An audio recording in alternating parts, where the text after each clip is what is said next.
To all the audiences. Today we are going to cover on the third day of the stream the CFP, also known as CEPT Foundation Program and Faculty of Planning. Right now I have Planning? after CFP. After planning. Yes, Yeah, after. okay.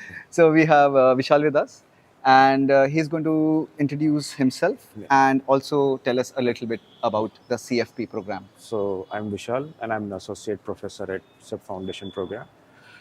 Foundation program essentially is a common foundation program for all undergraduate program. It's a 1-year long program. And it essentially focuses on developing their skills and abilities. And along with that can help them basically to use them as a tools in the design processes. Later on as a studio-based learning happens at L2. Okay. So it essentially brings them and helps them in developing these skills and applying those skills in the design project.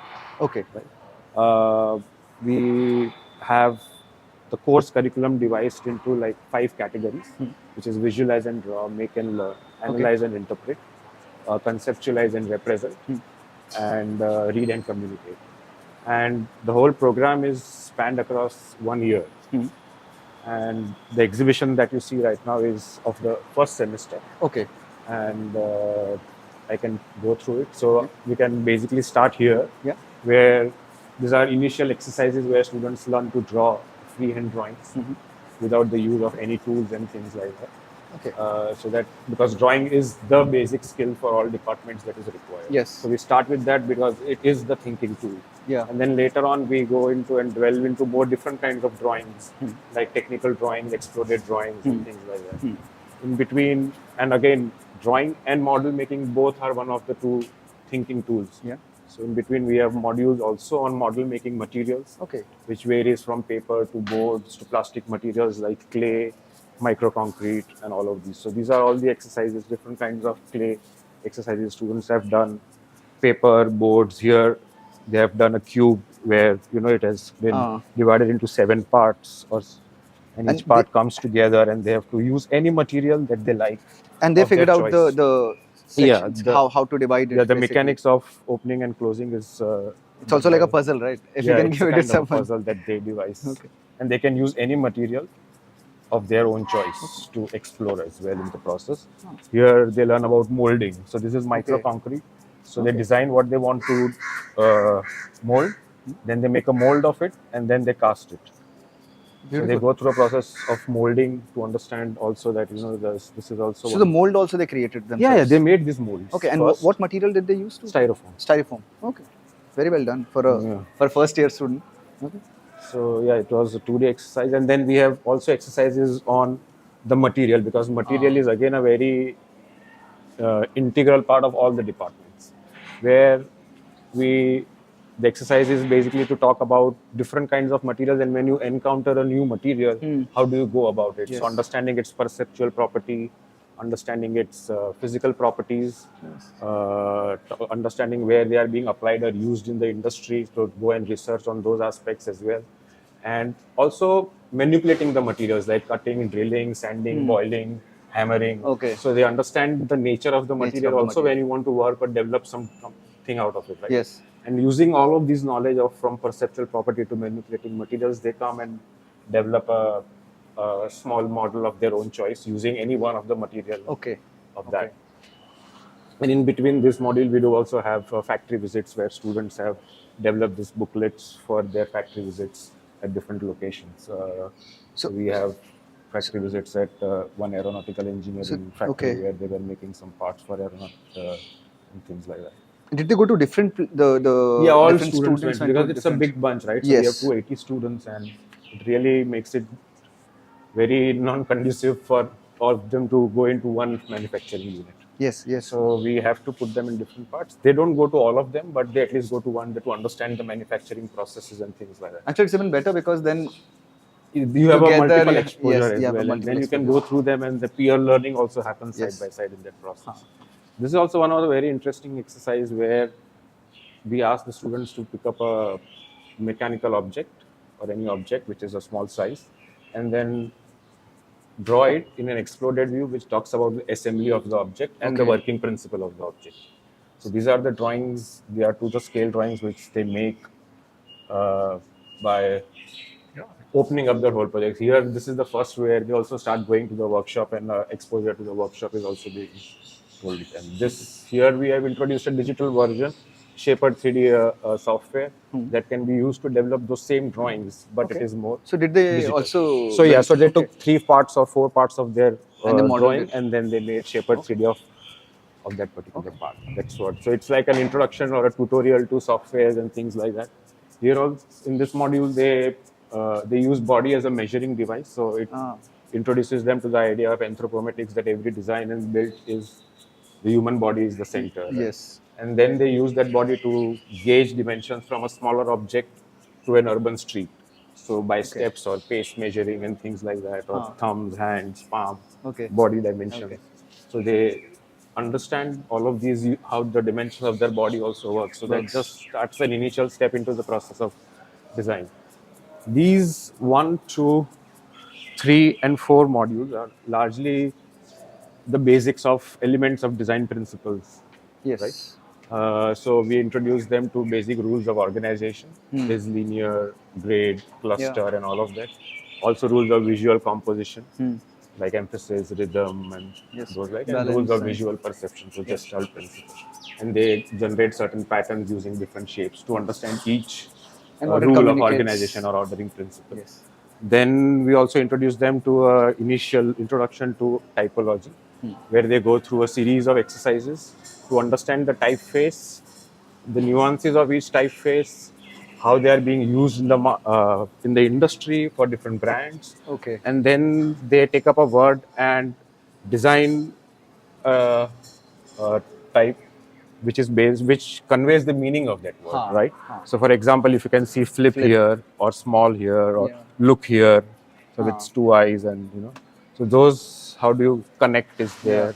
So these are the kind of interventions or creative thinking they do during this module. And the color part of it, the color theory. So what are different rules, color schemes that are there, and how things have been applied, and also how to make colors or how colors are being developed. So basics of those are also being taught. And then it's a very small exercise, 1 week, where they take up a monochromatic panel and develop a collage which gives them a sense of composition in use of colors in the larger scheme of things. Yes.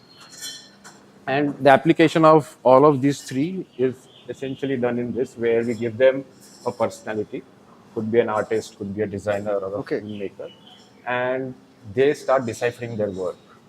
All right. Making mind maps, understanding them, collecting their work. And then the final output is that they have to design a poster for that particular so artist for an event. Okay. And in that process also we have used a lot of generative AI to use from. So this is from text to image also, and from image to image they use generative AI as a sample, as a tool in between the process to develop their final output. Yeah. All right. And this is the module that runs parallel throughout the semester, is essentially on observational drawing. So we start from basic skills, because again, drawing is a thinking tool, right? Yes, so and these are all foundational exercises. Foundational exercises that help the students to develop. So that they can mix and match and take their imagination and ideas to a step further. And initially, and we also at L2 have a lot of other different kinds of studios, right? We have visualization studios, we have construction and specifying studios, we have planning and organization studios at different levels, material studios. So all of these studios also require different kinds of skill sets, right? Yes. So all of these, considering all of these, also all these modules have been designed. This is only for only for the first semester, and this is kind of a culmination of the first semester. All the skills that they have developed in the first semester, it's kind of a culmination of that, where it's called a field studio, where we take the students to the field outside the city, and where they develop their own narrative, their own story, whatever they are interested in, rather than the initial part is quite structured for them to learn. Here they are open to identify what they want to study and how they want to communicate their narrative. Okay. The faculty just acts as an agent or a mentor to help them refine their study and how to go deeper and how to work it out well. So if you can see here, there are many such studies. Like one of the students has studies the different species of the bird and the movements of the bird in a particular area And this was done in a particular setting or context, like this? In Varanasi. In Varanasi. Yeah. Okay. So we had different study areas that were demarcated. That you can see there for different units. So within that area, different kinds of studies have been done, because then it becomes easier also for us to. Also, we cover the whole. So this is largely would be around 4 to 5 kilometers of stretch. And you could cover everything because yes, and then we can cover everything. Then again, this student has developed a game that along with its cards that you need to play, what is the rule book about it, how to play this game. So it contains all of these details as well. The rule book. Yeah. Oh, yes. So again, the representation output is not only drawing based or model. The thing that they feel that they are more capable of doing it, they adhere to those skills also and sharpen it as well. Okay. During the process, studies like different activities on guards, right, or different motifs and patterns that are there on the buildings. Oh, lovely. How the water is being used on guards, how much is wasted, how much is polluted, right? Different kinds of signages that works around the guards. Some students have done purely architectural study in terms of making drawings for certain sections of guards and plans of the guards, right? We can also see that they delve more into different study of doors, for example. Oh, lovely. Oh, this is very interesting. When you open each one of them, there are certain details about each door. Oh, amazing. This is the first time I've seen study of a door at foundation level. Yeah, it's yeah. So the student come up with all these ideas, right? That interests them. The first 2 days of the study is where they move around in the city and observe things and note down things and what they're interested in. The remaining 5 or 6 days they are there, they collect a lot of information. Very interesting studies, like these are basic superheroes of Kashi, where they're talking about a common man who is a sweeper, who is a boat maker, you know. So these are the real heroes of Varanasi. Yes. And so it's about how to shape up their whole idea into a narrative is what also the tutor's job is. These are again different games, architectural study, a food study, you know, so what different kinds of food are being prepared, where it is done. Some of the students have also studied the signs and the signages and different hoardings, where you can also see that, so where they are located, in what context they are located, and then later on also analyzed each one of them and written their own, what are the strengths and weaknesses and kinds of things that are there in the organization. So it's a great study material actually, and because we have so many students, though therefore we have a lot of variety. Yes. So these are, and then material studies. So bamboo, so where bamboo is being used. So maybe in toy making or in the regular by the vendors or the flute players. The smaller details. And these get overlooked even when you're there. When you're there, right? So, but the advantage of common foundation, this exposure to everybody happens because of the peer learning as well. So that is also one of the strength that, you know, the foundation program it offers to the students. And even the details of how those are made. Topiaries and, you know, toys and tourneys. So very. Oh, lovely. Yeah.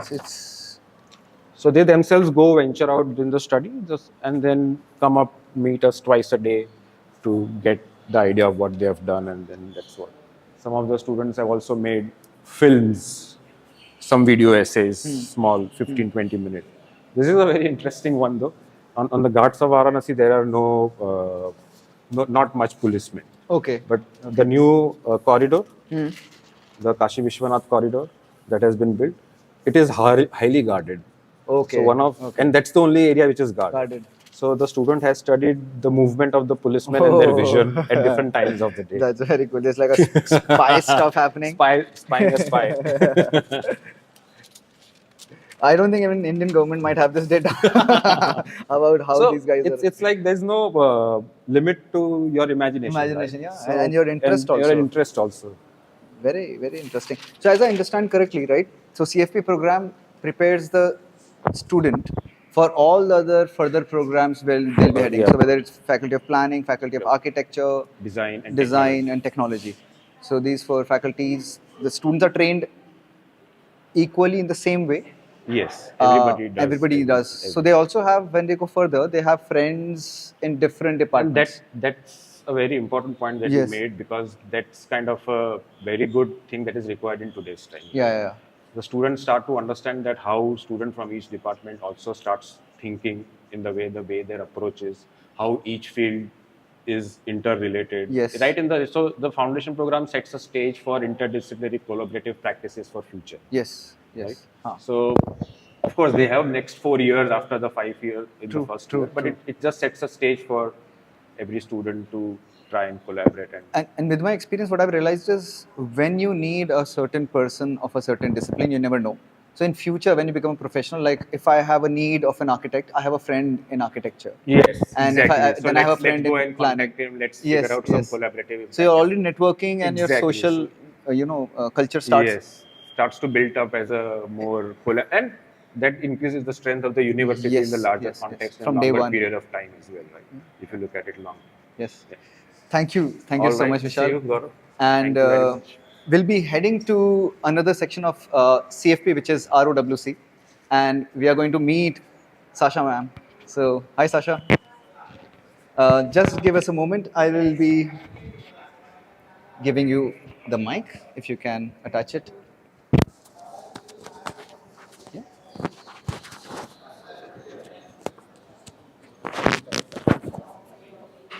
If there's a pin. And we can just do a sound check. Does the sound work? Okay, perfect. Okay. So I knew about the CFP, but ROWC is something new for me. So if you could just explain it to our audience and the people who are watching. There'll be parents, there'll be students.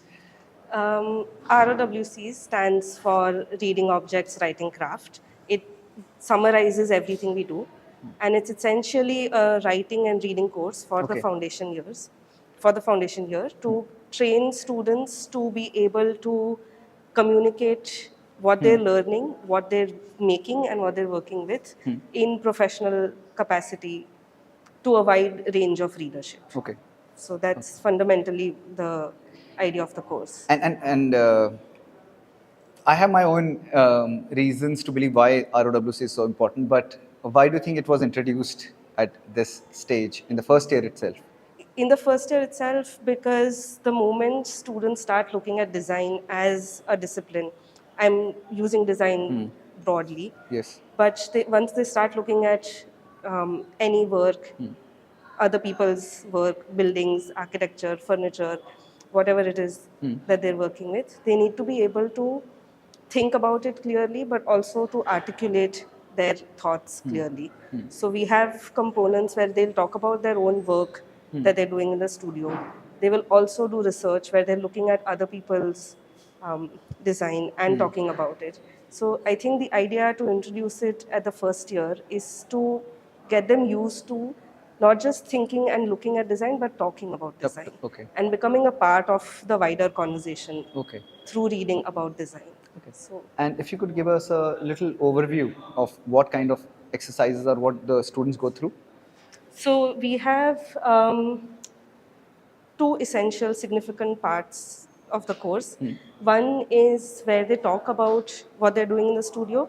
That includes writing exhibition text. So they're asked to imagine one of their sheets as part of the exhibition. And to use a 150-word introduction to talk about. Do we have an example of it? We do. We have over there.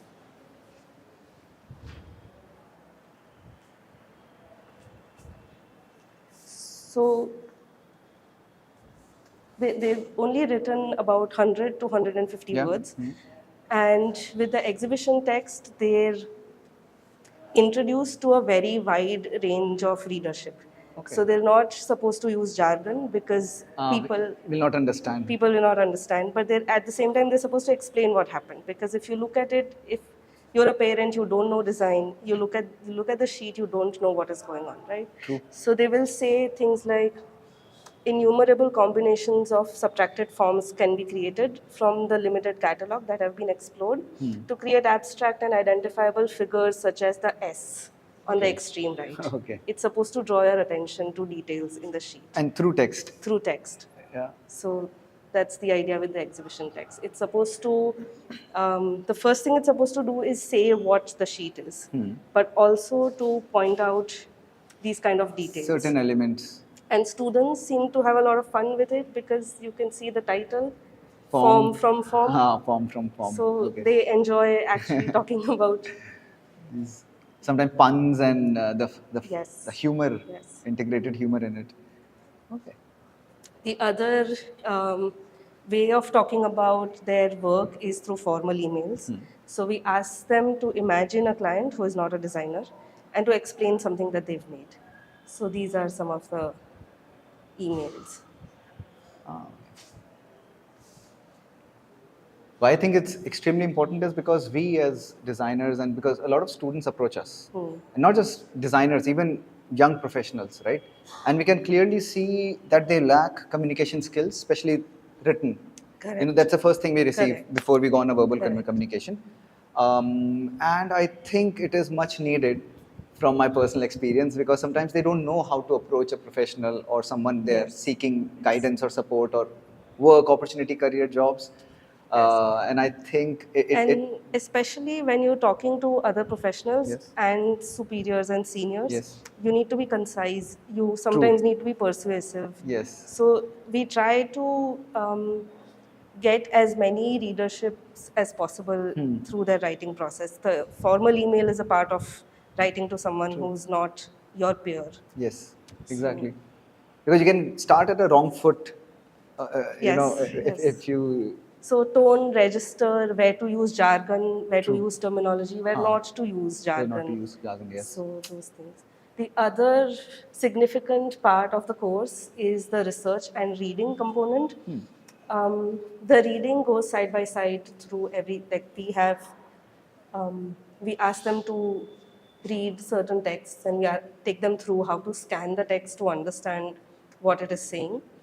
That ties into the research process, which goes on for the entire year.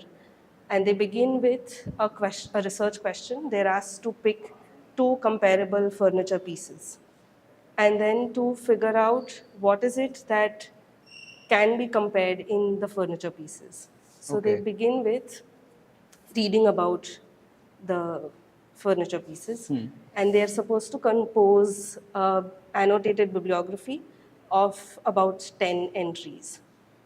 So this is also when they start learning the APA format, which I think is going to be important for. Yes, for all of them at some point of time, if they want to get into proper research and make And comprehensive they document. learn to take notes that are directly relevant to their research. From this is an excerpt, but would be a longer document with a lot of notes. Yes. From this, they organize all of this in the form of a mind map. So from the mind map, you can see they're talking about differences in design language, and these would be the primary differences. Okay, and what they have studied the. So from an annotated bibliography, which is a very long document, doesn't have organized information, Yes. they move to a mind map so that they can come to a concept note. The concept note is meant to be a persuasive piece of writing, about 500 words, in which they put all of this together. So design movements, designers' context and style, the basis of comparison of the two objects, and why this research is worth doing. That's where the research culminates in the first semester. All right. And this goes on for complete CFP year? Yes, yes. Okay. In the second semester, they go through a similar process, but more independently, and they actually finally write a research essay. So are these also group assignments over here? Yes, so the bibliography and the mind map are group assignments. From there, they write individually their concept notes. All right. And I also saw some of the compilations. So at the end of the semester, they're asked to compile their work as a writing portfolio. So you will see, this is the first semester's work. Okay. And they get to choose how to organize it. Understand what, why, how. And this is also the sequence in which they went through. No, not necessarily. Not necessarily. And this is every student has Every student has documented a portfolio, their own. yes. That's amazing. Because I don't have another example where reading and writing is taken at this level and It, with clarity and application in that sense. Because generally it might be there, but as a small part of the larger curriculum. But over here, it's running throughout the year throughout the year and parallelly with the studios. with the So, studios. And once you have a full document, which is your work in, Yes, in, in, yes. in your research and writing, I think it's we can be they're compiling their entire year's booklet as we also. speak. But they will So have that will it by have the this next plus the plus second the semester. second semester. Okay. It's pretty remarkable actually, because I'm yet to, how do you say, first year students are considered to be, we are very generous and kind and they're like, kuch bhi chalta hai, but No, but when you actually see the booklets, we realize how much we've done. Yes. Because this is about 100 pages Yeah. of a booklet. Of a booklet. So we don't realize while it is happening. And they also design their own booklet, They right? So design which their means own the booklet, publishing yes. the skills of typography on all the other courses that they have done before. Yes, they get to use all of that here. They get to work with layout. Yeah. And this is also part of the writing program to say, look at the font size, look at the layout of a page. What makes a booklet reader friendly? When do you think of your reader, think of your exhibition viewer, Yes. and you want them to flip the page. You want them to look at the next page. True, true. So your layout has to work to do that. And just because I saw something on that table as well. Those are also, these are postcards of their exhibition texts. Which we saw there. Yes, so their studio sheet, they can have it here, and then this works as a nice little postcard. They can take it home, They show can it send to it their to parents. people, yeah. Actually, they should send it, put a Yeah, stamp. They should send it. You guys can even compile it and so people can buy. Here also they get to work with text and layout and what Yes. font and what sizes Oh yeah, work they have best. used their own typeface of their choice. Yes. And they can compare which one works better, and Yes. these are great examples to have peer learning.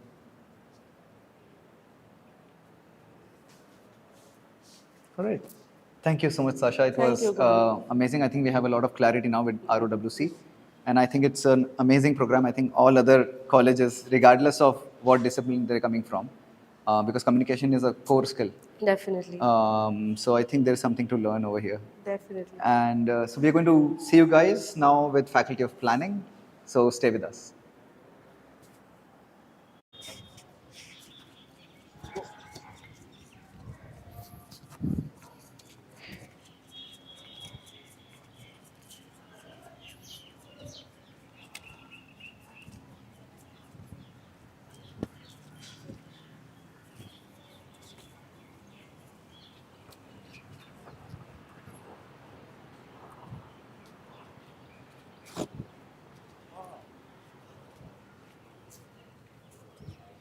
ये तो बस अपना lab के नीचे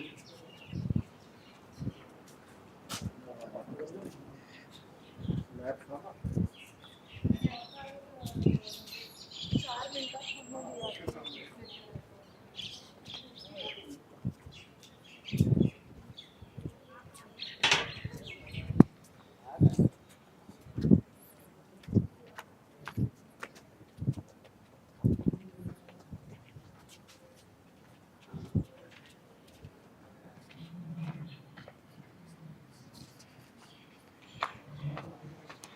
Good afternoon, sir. Hi. Gaurav. Hi, Narendra. I'll put this on you. So we would like to see the Bachelor's in Urban Design program. Sure. And we have Mr. Narendra with us. And if you can give a short introduction about yourself. Okay. And then about BOD. Okay. So my name is Narendra. I'm an architect and urban designer, and I've been teaching at CEPT since 8 years now. Okay. Bachelor's of Urban Design is an undergraduate program, which is unique in itself because it's the only program in the country which is about bachelor's in urban design. Okay. So it's a unique program where we do include your learning on landscape, urban planning, as well as build form. All right. So it's a 5-year program with 1 year common with the CEP Foundation, while 4 years are dedicated to urban design. Urban So design. that is where- And if you could see the displays that student work and Yes, yes. studios. So this semester we have 6 L2 studios Okay. and 1 L3 studios, which is displayed outside. So each of these studios are unique in themselves. So if you can look at, for example, this one says space between the buildings. So urban design primarily deals with design of public realm. Okay. So that is where we function, is the whole idea of public spaces. So the studios range from small scale public spaces to large scale public space designs. How small can you So go? this, for example, this is a very small scale project where they look at space between say 10 to 15 houses. Okay. So they are looking at very small neighborhood and community spaces. So each of these will be the space that they're studying, right? Yes, yes. So they are studying the larger context of Gomtipur and Rakhyal. So Okay. we've taken up these 2 sites. And within Gomtipur and Rakhyal, students do an overall group work study. They do a lot of analysis on the current vegetation, walkability, community mapping. Okay. And they do study what is the current use of that space. How are Alright. people currently using this, and how can we improvise that whole space. Okay. So that's their overall group studies that they have done. And then each of the student would take up one part within that larger community. And then they would come up with their own design ideas of what can be done there based on their interaction with the community. They have studied it, they have studied the problem, and they would come up with a solution. And how do they come with such precise measurements of the buildings and all? So we use this method of rastering the satellite image. Okay, So we okay. rasterite it and we go to the site and cross-check those measurements, and then they come up with this. Okay. So then each of the students have taken up one part within this, and they even look at the parking requirements of that neighborhood, because many of these spaces are, locked up by parking. So then if you want to free up that space, you need to provide them parking. Some are looking with how can we create children play areas. Each of them look at these pockets within the community and the neighborhood, and that's the kind of output that they. And this would be one of the studios. This is one studio. So it's a dual tutor studio. So we have single tutor and dual tutor. This is a dual tutor studio which has 14 students. Okay. This is second studio. I'll just quickly take you around with them. Definitely. This project looks at ecology and urban design. So this Alright. is where landscape and urban design comes hand in hand. We're looking at the Jaspur Lake behind Adani Shantigram. So they're looking at the development of the lake. So at the master plan, at the group work level, they do the overall study of the lake, and they do the master plan, and then each one of them takes up a small parcel of the lake to do that. So when we talk of lake, they also look at the hydrology, they look at the contour topography of where the water is coming from. Did they map it through satellite imagery, or So personally this is the proposed town planning scheme. So we also look at what are the future projections by the government. Okay. And then we look at the lake, the hydrology. And then once the TP scheme is implemented, the lake is, we imagine it to be developed. And we also do scenario building that once the TP scheme is implemented, on the final plot, newer buildings will come up. And then what is the lake development? I have a feeling if Shantig Adani builders who are developing a lot of, and the government, if they know that such projects are being done, they can actually utilize this data to. They can. I think we are also thinking to present it to AUDA. Yes, to, yes, definitely. show them that that's the potential. That how can a place like can be redeveloped for the people. Oh yeah. So that is one project. This is another studio where we look at spaces below the flyover. Every city in India has flyover. Yes. So we are looking at these residual spaces below the flyover and how can we create positive spaces below them. Ah, okay. right? Yes. So if you are familiar with Ahmedabad, Yes. we have two sites here. This is below the Pakwan flyover. Okay. So that's the current use of that space, which is only used for parking. Yes. Right? But now city needs more spaces. True. Right? So when you have an elevated flyover, these are kilometers of such space, spaces, yes. and thankfully they are shaded. Thankfully they're shaded. So we want to utilize them to create more positive spaces within the city. And then each of the students come up with their own programmatic approach to what they can become. Instead of parking, what can they become? So some of them come up with community spaces. This cultural fusion area, I can see crafting connections. Yes. So they look at the neighborhood, they look at the context, and they come up with what can happen below this flyover. You know, so BUD is a course for people who is interested in cities. So if you love cities, if you like to work in cities, I think this is the course. So this is another site. We are looking at the flyover opposite Palladium Mall. So we are designing that here. Okay.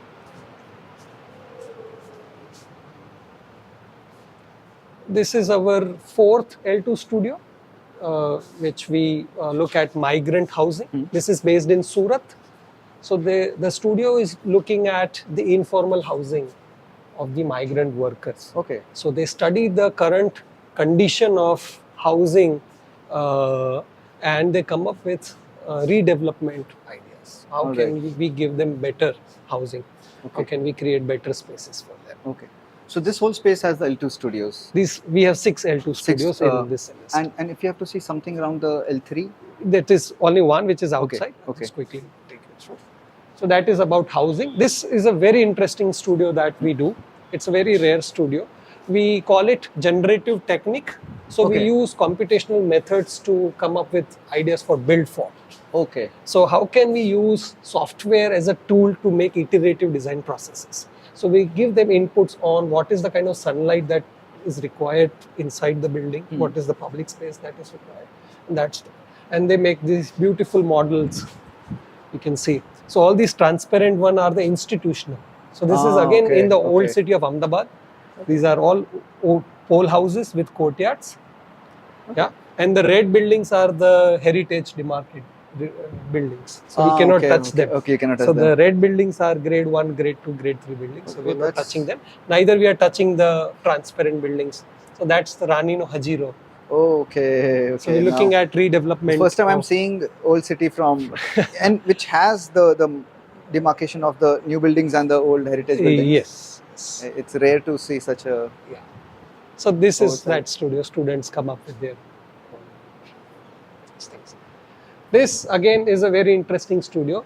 This studio is called Live, Learn and Play. These are child-centric spaces.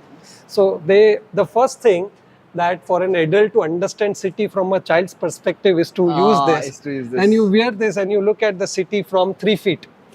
And then if you were to design spaces. Amazing. I think for the camera they should see that if the city, if you are looking at, because now the perspective goes as low as the table. Yes. And that's what the child is seeing.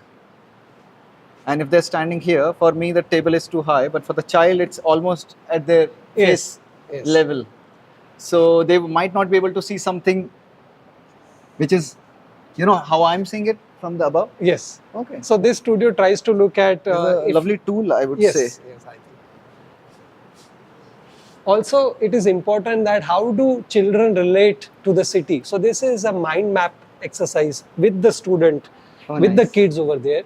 Just to show you 2 examples. For this is from home to school.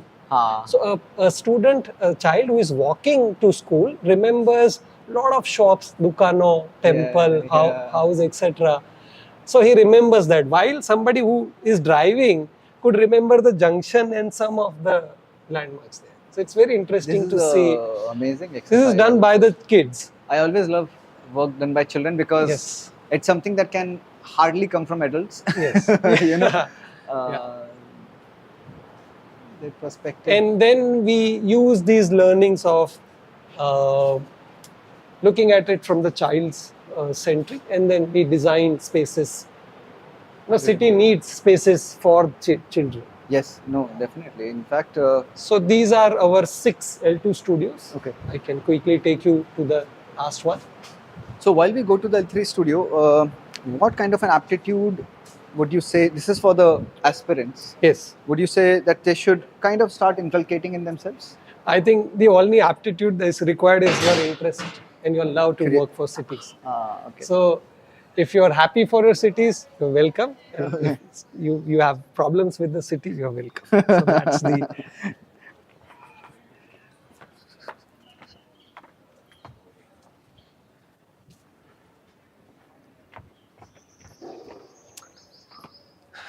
So this is our L2 studio for this semester, where the idea is to look at redevelopment project. Okay. So this is situated in Narayanpura, where we are looking at redevelopment of a housing colony. So here the students not only look at they don't look at just architecture or build form, they also look at space between the building. So they make these beautiful models of creating public spaces at elevated All right. level above. So only not just the ground floor which is public, it is the floor above which is And the also whole public structure image. is what they've envisioned. It's not like they're building on existing. No, Okay. no, it's a new structure. New structure So altogether. this is an existing Locality. housing. Okay, housing. This is how currently the people are living.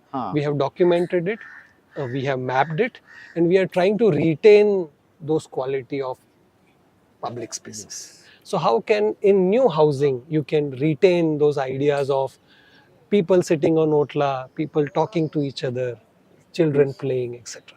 So how can you create those spaces? These are all low-rise apartments. But when you talk of today's urbanization, where high-rise, high density is the only way forward. True.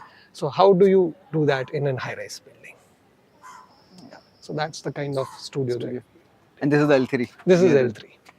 I think it has given a really good insights into what goes into the program. Yeah.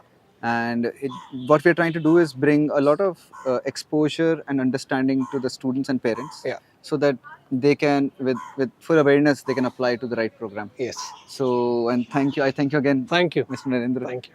And we'll be moving on to masters in urban infrastructure, and we'll moving on to Ms. Gargi. Thank you. Thank you. Okay.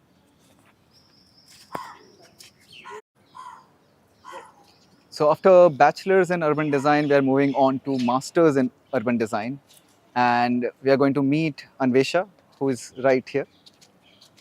Hi, Anvesha. Hello. My name is Gaurav. Hello. And and could you tell us a little bit about yourself, and then a little bit about the masters in urban design program? Sure. So I'm Anvesha Bishnu, and I'm in the final year of Masters in Urban Design, and I'm the program ambassador of MUD. Okay. So the program mostly, the 4th semester studio is mostly about the urban transformation of existing urban areas. Okay. And we are mostly divided into 3 units. Okay. One is the heritage precinct, second is the urban village redevelopment, and the third is the TOD, transit oriented development. Okay. And can we see something? Yes, sure. So this is the transformation of heritage precincts. So we have 2 sites. One is the Ahmedabad walled city, and the second site is the Jaipur. Okay, so so mostly what happens is we have a very typical approach towards, there are lots of regulations, restrictions which happen in the heritage cities. So the students have actually come up with a different kind of solutions, like how those can be sustainable, and in the long run they can also help in developing the heritage precincts more, and they can be a part of the city, and it can tackle the tourism pressures. So just one question. So you Yes, said sure. there could be restrictions. So can you give me one example of a restriction, and how did you guys overcome that? Yes. For example, what happens in some developments is like, at times, if you go to the walled city of Ahmedabad, you'll see that there are lots of sellers, like there are disorganized shops that happens. It happens on the walls, and it actually affects the fabric of the heritage city. So there can be like very small regulations, to separate in a very light way, so that they are also not getting affected. Their market, their economy is not getting affected. They can carry on their everyday business, and the heritage wall is also getting some kind of, prominence there. So you have Ghikata, you have riverfront. Yes. So these are the areas for the heritage precincts. So we have the total of Ahmedabad heritage and total of Ahmedabad Jaipur precinct, and then students took out some bits and pieces and designed them in further details. So these are mostly about those details that the students have worked on. All right. So each of them have worked on different kind of details. Okay. So this is the heritage precincts. So on those sides we have the TOD and the urban village. Okay.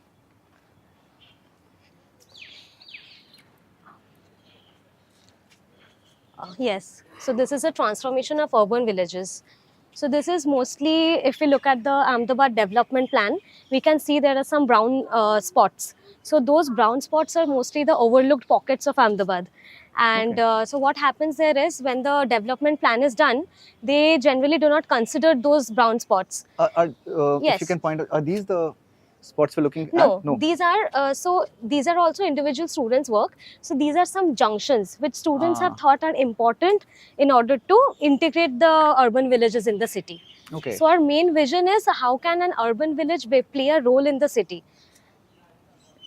So these are all the different kind of interventions, and since urban village is a very sensitive topic, we have like a phase-wise design. Like phase 1 should be very simple, you know, colors and all, how to attract people over there.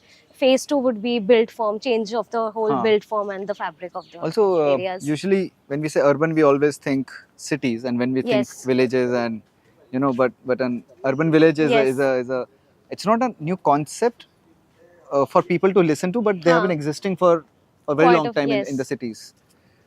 So mostly it's, you know, if we take an example of Memnagar Gamthal, so that is a part of the core Ahmedabad city. And if you look at like property prices, it's a really good real estate zone. But because the Gamthal exists, it does not have much role in the city, and the overall property price also gets affected in that area. Okay.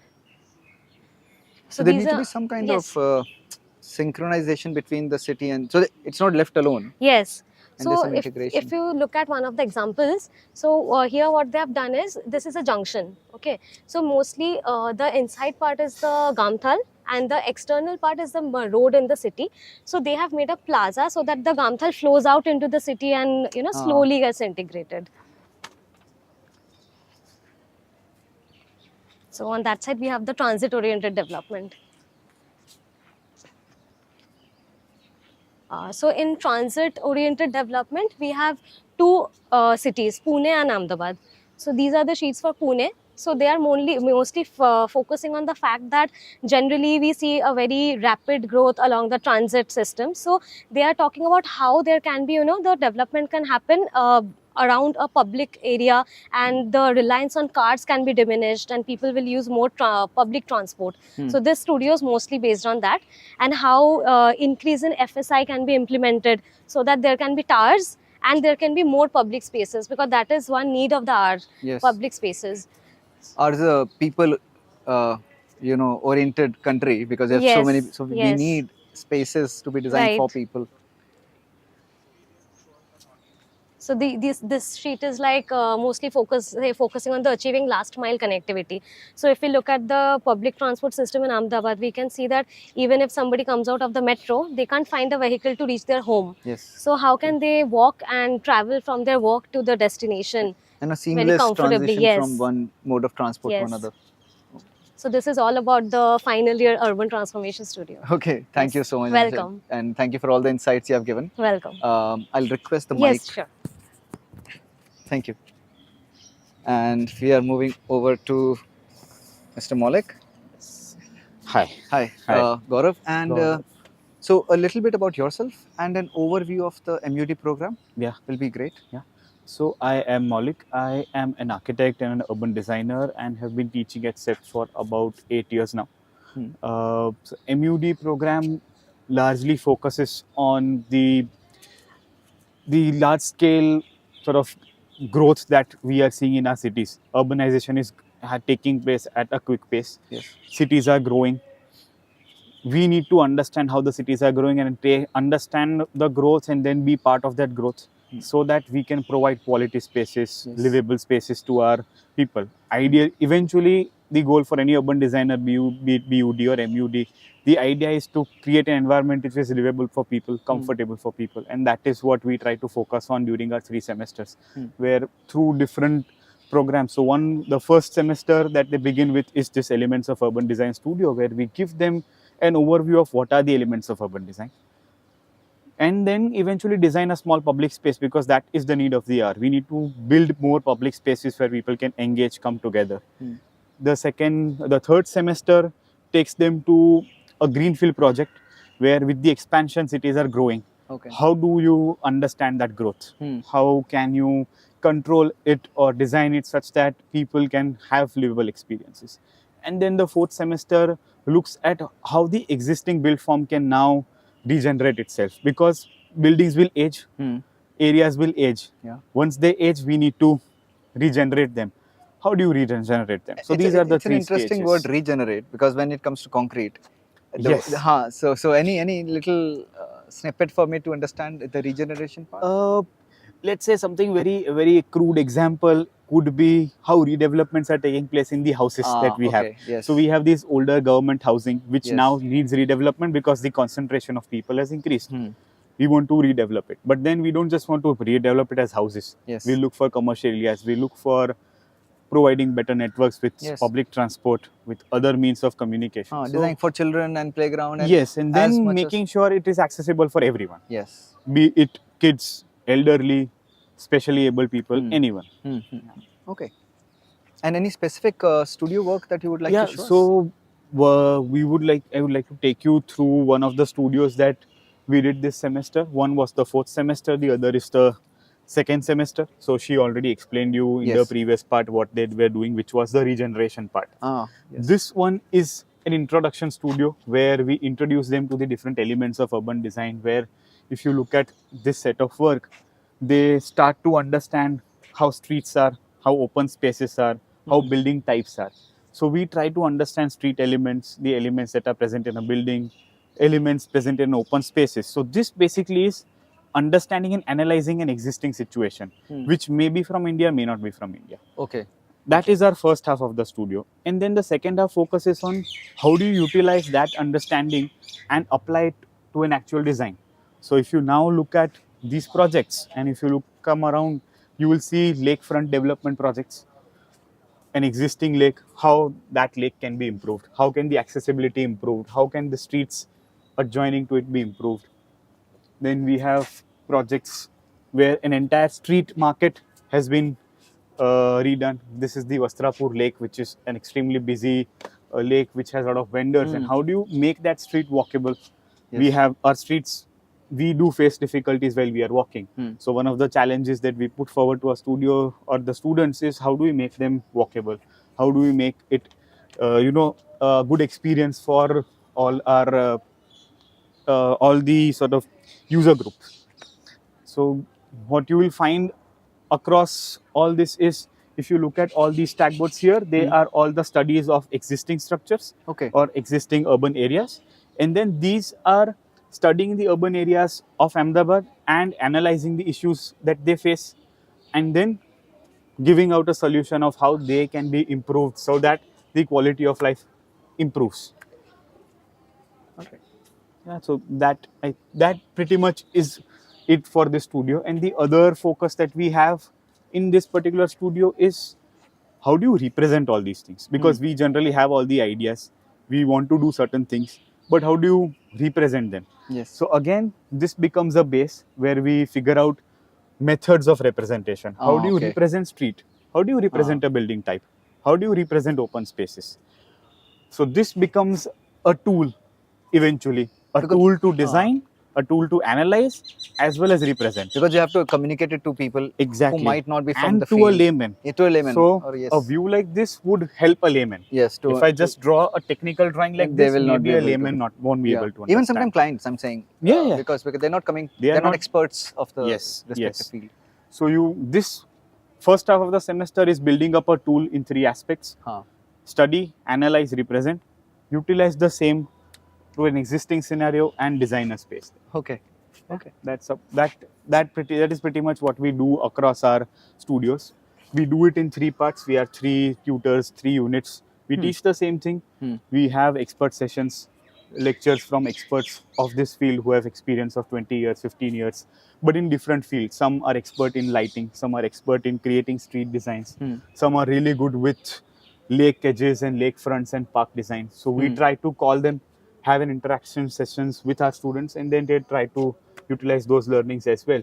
As you can see, we have variety across our sort of projects that we have given them. So these lectures, they also again become a tool for them to study and then hopefully put forward in their designs. Okay. This, I think you have given us great insights and an overview of the MUD program. Now, over a short walk as we go to the next program, um, according to you, would you have any, because a lot of parents and students will be watching, Yeah. and we are trying to give them a lot of clarity over all the programs available at CEPT. So, anything that you want to tell the aspirants who are looking forward to, let's say, joining MUD program? What kind of aptitude, or they can do a self preparation so to be better prepared for the for I think most of their preparations, if they've done architecture, a lot of their preparations would be there. But if they are really keen on looking at public spaces, understanding how people behave in public spaces, basically a lot of this urban design is about understanding how people behave. Yes. And how those behaviors are then reflected in our spaces. So if they have their interest towards it, I think this is a very good program to get into, and then actually be able to design for people where they will occupy the spaces. So as such, in terms of its aptitude, I think one of the key things that you would want to have is being a keen observer of the public spaces and the streets that we see around. So look at the urban environment that exists, try to learn from it and put forward. So that, I think, is the key aptitude. Okay. Yeah. And thank you so much, Maulik. Thank you. It was a pleasure talking to you. Yeah, same here. Yeah, and we'll be moving on to the next program, so kindly stay with us. So now we are moving on to Masters in Urban Infrastructure. Honestly speaking, I'm not an expert in all these fields because CEPT has so many different programs, and this is Faculty of Planning. So we have Gargi with us, who is going to give us an overview of Masters in Urban Infrastructure. Hi, Gaurav. Hi, Gargi. Thank you. Welcome. Pleasure to meet you. Gargi, if you can give a little introduction about yourself and then about the program. Yeah, so I'm Gargi Mishra and I'm co-tutor for this studio, which is on Master of Urban Infrastructure program. We call it City Infrastructure Plan Studio. Okay. And I'm a visiting faculty here. I'm also a doctoral candidate here, doing my PhD. So yeah, I'm just pleased to introduce you our studio. And what can we expect? Because a lot of parents and students will be our audiences. Yeah. So when we say Masters in Urban Infrastructure, can you give a very simple description of the program? Yeah, so it's part of Faculty of Planning program, and it's one of the planning specializations here. We have 5 specializations. So infrastructure is just one of them. It's one of the master's programs here. So it's a 16-week long course. So I'll just walk you through the second semester course because that's what we just recently concluded. So largely the program, Master of Urban Infrastructure, we look at urban issues of cities, the complexities, and we have seen that the way our cities are growing so rapidly, we're having complex, diverse urban issues, climate change-induced risks, and our infrastructure is very weakly financed, which is a major problem. If you look at Indian cities globally, the per capita infrastructure investment is very, very low, which is why our cities are facing massive problems. So that's the problem which we look at, which we focus on as part of this program. And this is a second semester studio work. We call it the aim is to develop a city infrastructure plan. Okay. And every year we take different cities. This time we took Ahmedabad as our case city. All right. And as you can see in the poster itself, it started with very basic desk research work where students came up with city profile, then they reviewed various plans, statutory plans, development plans, master plans that they have. Then they went on field, they did about 500 plus household surveys. So they spoke to people. So it's not just about, sitting on your laptop researching. It's actually about ground truthing a lot of information that you find. So the whole idea here is to bridge the gap between infrastructure and land use. So the plans that we have, master plans, development plans, the intention here is to mainstream infrastructure projects, infrastructure proposals as part of the plan. Okay. So yeah, some primary surveys here. We had a lot of interactions, over 20 plus interactions with key officials. We did a lot of interesting hands-on exercises. And yeah, lastly, it was a team of about 23 students, about 19 architects and 4 engineers by their training. And the teaching team included Professor Shashwat Bandyopadhyay, who was the lead tutor. I was a co-tutor, and we have Miss Ria Malik also, who was a TA, teaching associate, as part of the studio. So yeah, we'll walk you through the space. Yes, please. So now we're going to see the work done under this studio. Yes. So actually, to walk you through the work, I would request our students who were the ones who they have produced all this work. So it would be great if they can very briefly walk you through. Yes, please. Yeah. Hi, my name is Shreya. Sorry, Shreya. First, let me hand you the mic. There is a small clip. Is it? No. Wait.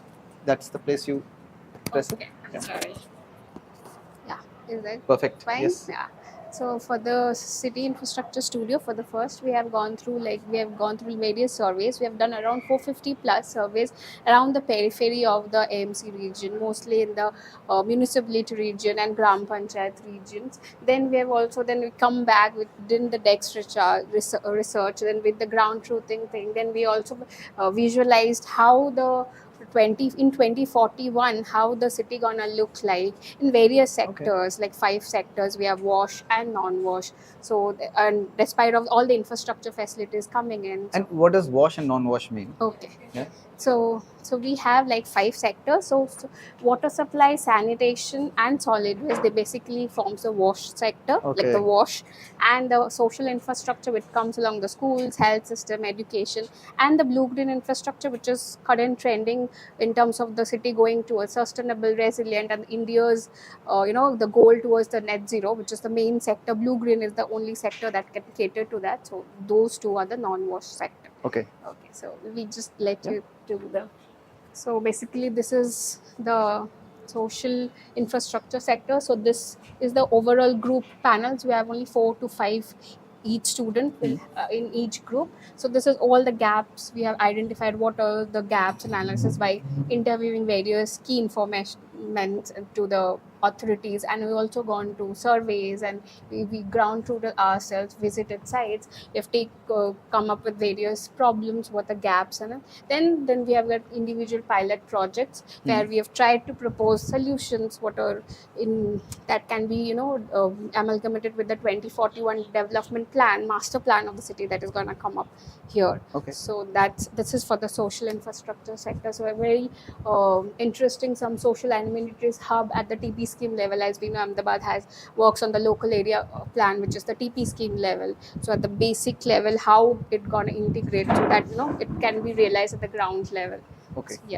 So we have the blue-green infrastructure. So where we have studied various forest parks, how the plantations have been. So Ahmedabad is doing as a pilot projects in certain areas of plantations and all they're doing very good. The concept level things are there, but the problems arise at the maintenance level due to institutional defragmentation and not mapping of lack of documentation and all that. So we have tried to look into what are the trees count, how much is the green cover, what is the impact like flooding, and we, as you know, urban heat impact here.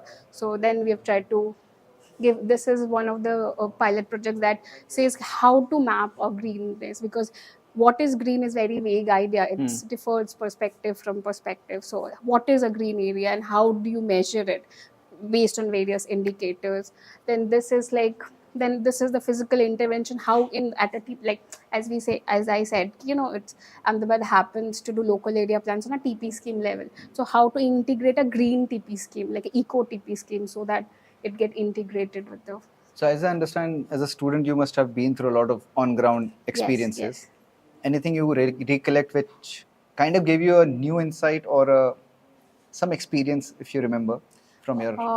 So I can tell you about the gaps, whatever. It's like we visited lots of forest parks, and Ahmedabad is compared to other metro cities is doing quite good, at least at the concept level. The concept is there, the idea, the thought is there, but the only problem is that how to maintain those, or the plantation of those trees, those needs to come up. So idea is still there. I think we have a long way to go, but And that you could see by your So these are all how to more enhance those ideas. So this is on the road level. As we see, the roads contribute a lot in the area. They that's the most areas in our city. So how can we make a green road or a sponge road? So all this is by making sponge streets. The sponge is When you like say sponge road, so that it absorbs the water. it absorbs the or at water. least How it- much it- percolation okay, power okay, it's okay. there, so it recharges the groundwater. Ah. So then it's like we have like Ahmedabad, there's lots of lake redevelopment things are happening. So how can you enhance more, and how can you make those redevelopment as a blue green infrastructure or nature based solutions could be so that can be catered to a more resilient and sustainable cities, and eventually to the net zero hopefully one day. And so these are all our voices of the city. What we've gone through 450 plus surveys around the villages, panchayats, nagar panchayats. So this is what a fun way of representing what our citizens actually Go thought. through, yes, Yes. and their voices, which Yes. because there can be difference between what we perceive and what actually the Yes, on of ground course, people are But experiencing. most people, like I have experience in blue green. Like most people doesn't have the awareness only. So True. that's what. They also accept they're like Accept, ऐसा ही होता है. it's very So acceptable and very acceptable. and we try to tell them "नहीं, it can be better It can designed. be better design because they don't know what is a better design. True. Yeah. And they're not used to improvements Yes. at an exponential rate around their surrounding. Yes. So That's true. But more into the city, people are a little more aware, maybe. Huh. But outskirts, they're very. Huh. Yeah. Okay. Thank you. Then we take it to this is the washed sector, non-washed sector, and we take you to the non-washed sector, which could be explained by my friend Harun. Hi, Harun. Okay. Yes, we'll transfer the mic. Harun, you can just give a little brief about yourself. So I hope it's audible. So Yeah. my name is Harun Sharma. I'm an architect. I've been practicing for 3 years. So I got to know about this infrastructure project when I was doing some presentations in Amsterdam. So right now my colleague explained about the infrastructure subpart, that is City Infrastructure Studio. And now we'll talk about what is WASH. So WASH, this is a group of 12 students, a subpart of MUI only. So WASH is associated with GSGS, that we call as Global Sanitation Graduate School. So Okay. TU Delft is also associated with them. All right. So this makes a very interesting part of our studio. So there is like an engagement Engagement, yes, exchange between the exchange, two. yeah. Okay. So so right now coming, let's see from these are the students, and this is what we are basically explaining what WASH is. So first we come to solid waste management. So in this, the students have analyzed when it comes to municipal waste, biomedical waste, construction waste, which is one of the main issues right now when it comes to handling solid waste management, and then electronic waste. So these all 5 students have catered to one of the all the aspects of these all the waste that is created and generated in Ahmedabad. So one of the pilot that is looking into waste plants and segregation, and then all the waste management in Sanand area. And then one of the very interesting pilot project done by Vikas, one of the students in WASH, it's carbon credits.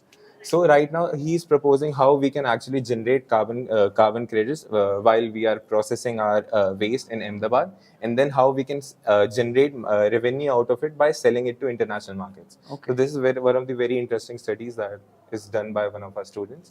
Then if we move forward to biomedical waste, so biomedical waste right now is not segregated when it comes to small clinics, household level.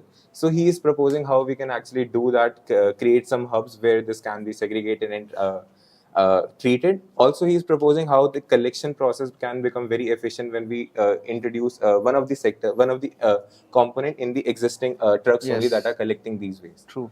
So coming to that, we have thinking of rubble. One of these students done this pilot project as well. So this is mostly dealing with how construction waste, C&D waste can be catered throughout Ahmedabad. So she's generating money out of it, dealing with the process of it, and how we can create a circularity in by introducing 7 hours principle in when it comes to C&D waste. And then if we come to e-waste, so e-waste is generally still at a very informal, we can say, a sector when it comes to waste management. So it's highly toxic, highly hazardous to the people who are working in the sector. So formalizing this sector when it comes to e-waste is very important. This is one of the pilot who are actually dealing with this, proposing a site, a segregation site, a whole scenario. How can we actually integrate e-waste in managing the whole our waste scenario in Ahmedabad. So then we come to water sector. So they have analyzed how right now we talk about the Ahmedabad is majorly focusing on how water security can be achieved in Ahmedabad and how water can be equitable, can be accessible to everyone in Ahmedabad. It's also happening, you're saying, at the municipal level? It is on municipal level. Okay. Yes. So this group has analyzed all the gaps in water supply right now in Ahmedabad. They have analyzed how can be improved. They have also seen the service level benchmarks. We can see the connectivity. We can see it's very good when it comes to reaching water to the people. But when it comes to extent of metering of water, Ahmedabad is performing zero. So right now, Ahmedabad known to be water scarce city. But when it comes to paying for water, considering water as a resource, it's negligible. Like no one here pays by a consumption basis. Like in Delhi, you pay by consumption basis. If you are consuming this much amount of unit, you have to pay this much amount of unit. But right now, you'll be paying almost 200 rupees or 300 rupees in a whole scenario when it comes to like just property tax and yearly basis. So that's very, very less. So that's mindset has to be changed. So these are the pilots that they have worked on with this integrating urban water management. Then it comes to Har Pal Jal, drink from tap. So this is one of the very interesting projects where they are building the confidence that you can actually drink from the tap, that water is that pure. And then they are also proposing how we can actually introduce metering in the system. So yes, they are working on that. And there's a liquid asset. So non-revenue water reduction. So throughout in the process of creating good quality water and transporting it to the end user, there's a lot of loss of water, which could be reduced. So this pilot is working on that and working on how we can actually reduce it. So it's more like logistics of the water. Exactly, yes. So this is the last sector of wash studio. So this is sanitation. So we can so basically in sanitation, Ahmedabad, if we see, we have three major boundaries that we are working on. So one is AMC, one is order municipalities, and then order villages. So we can see how the green is reducing when it comes to core center AMC area. Then we go to villages. So basically, we have covered that in AMC. We can see there is almost 97 coverage of sewerage. But as soon as we go beyond the center of the city, we can see the reliance of off-site sanitation becomes a little bit more. So when it reliance on off-site sanitation, that is our pit latrines or septic tanks, increases, then there is a need of how to manage that waste. That we have to clean those septic tanks. We have to manage the waste that is coming out of tanks.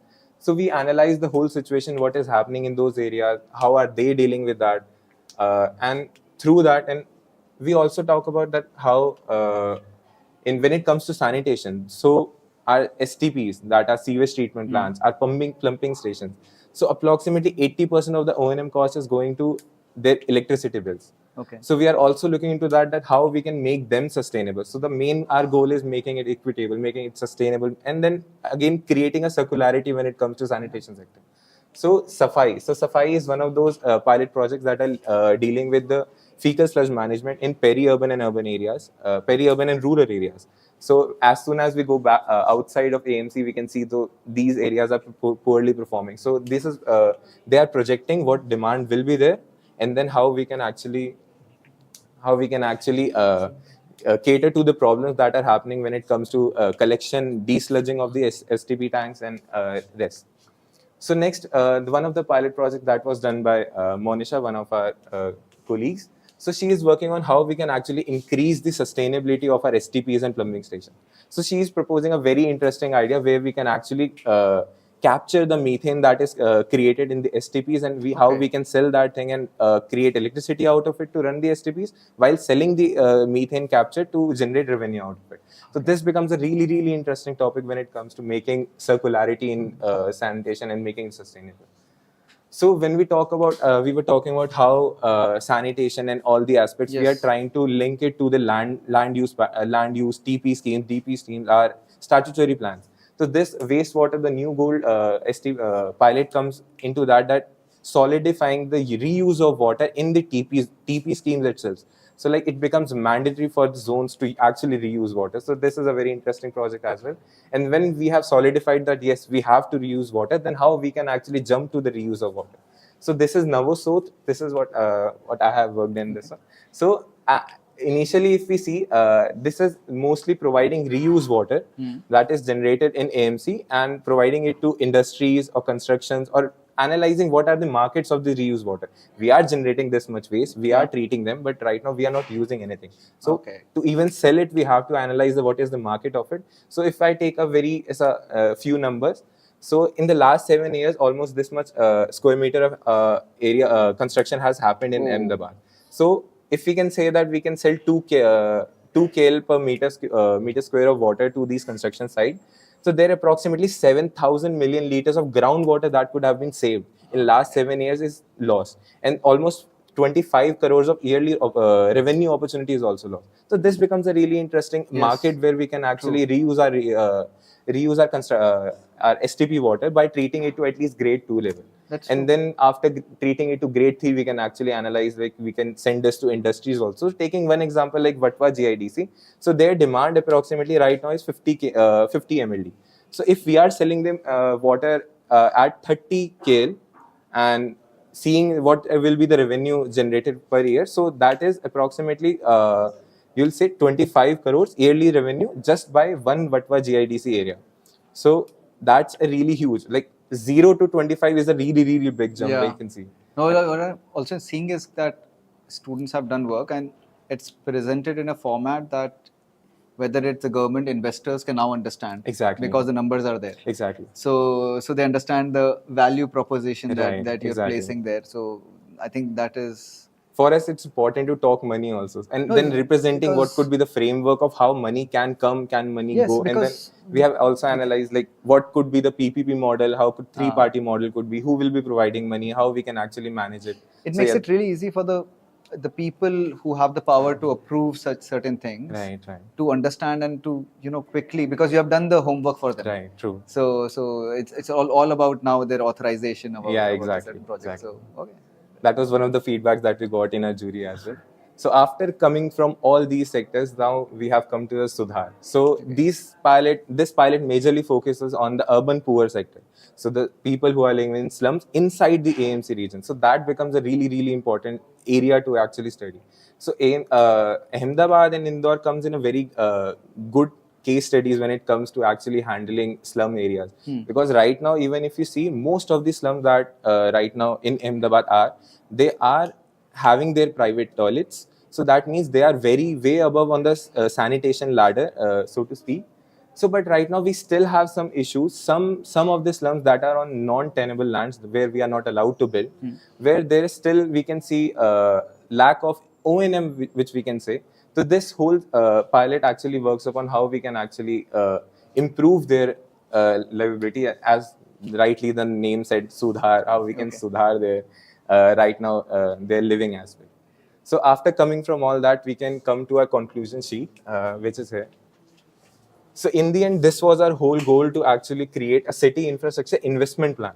So clearly we can see we have a short-term plan, we have mid-term plan, and we have long-term plan. And we have associated money also. Like if you can see in short-term plan, in sanitation sector, we need approximately 174 crores. But when it comes to blue-green, we need approximately 15,000 crore rupees. So it's very easy to understand which sector actually requires a lot of work to do, a lot of investment. So if I say that I need to make Ahmedabad climate resilient, so then blue-green is something that we have to actually work on. So we can see that Ahmedabad actually requires that much amount of money, that this is taking a whole lot of chunk of our total investment that is there. So this is throughout this whole trend is throughout our own mid-term, long-term and short-term plan. I hope the stream that we are having, someone from the officials also get to see this, because the kind of research you have done, this is useful. Like it can actually be utilized for city planning, and this is Ahmedabad based, right?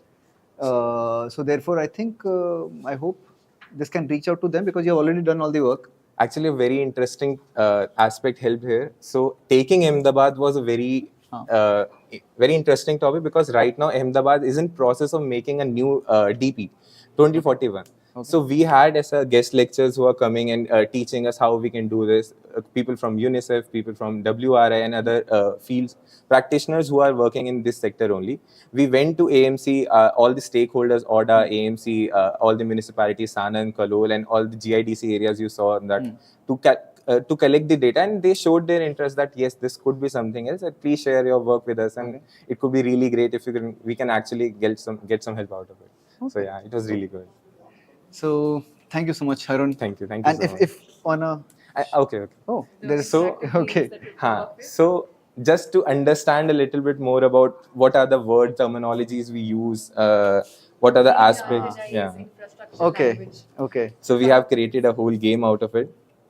So the snakes represent the problems that our cities face. Oh, I was wondering. So if there is a fragmented infrastructure system, it leads to a vicious cycle. If you have Drainage blockage. drainage problems, it leads to urban flooding. Oh. And the ladders represent all the proposals that the students have come up with. So for example, if you have flooding problem and you have streets which are spongy in nature, that can mitigate flood risks and can help reach water sensitive city, the ideology. Yeah, so That's a pretty cool game actually. Even for younger students, I would say, even school students. Exactly. We just had one kid who was enjoying this.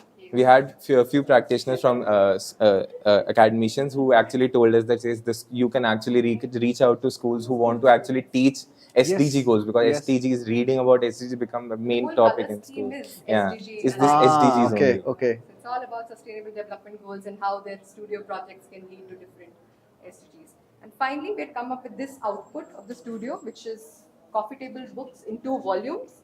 This is volume 1, which is about general studio introduction, profile of Ahmedabad.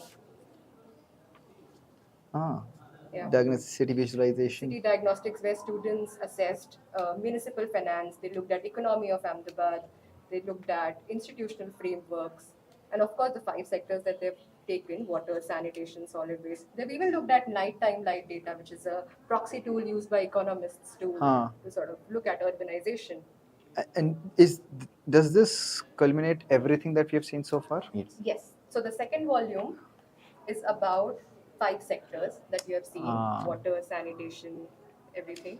So for each sector, this is the final output. So this is the golden document for the planners and. Yes. So we've summed up the entire story of this city infrastructure plan studio in these 2 volumes of coffee table. Okay. I think you should just mail it to the authorities Without just 1,000 copies to everyone. Final objective of the studio to reach out to city administrators, officials, and give them this information. Yes, I think so. So because they interact with so many people, they have done so many key informant interviews with people, with officials. And they're getting information for free. I know the amount of work you guys have done, the on-ground research. They would have spent enormous amount of surveys. And you guys are passionate about it, right? So you're doing it. So the quality of the research is also a little different from that point of view. Went to Sanand, it's like Traveling 18-20 kilometers in this heat on bike just to get the surveys and data. Yeah, I know. Met with accidents in between and all that stuff. It was a good journey though. It was worth it indeed. No, definitely. I think it's a beautiful document you guys have put up. Very useful. Thank you. And this is also a card game which is designed by our tutor guide. Okay. So this is a version of Dobble. I've not played Dobble. We also call it Spotted. So it has a lot of icons that represent our cities, and you have to just match the icons quickly. It's like if I give you 10 cards and I place one here, you have to quickly match the icons and put them. So these are some interactive tools, some interactive games that we have prepared to reach out to people who don't understand the sector, the jargons in it.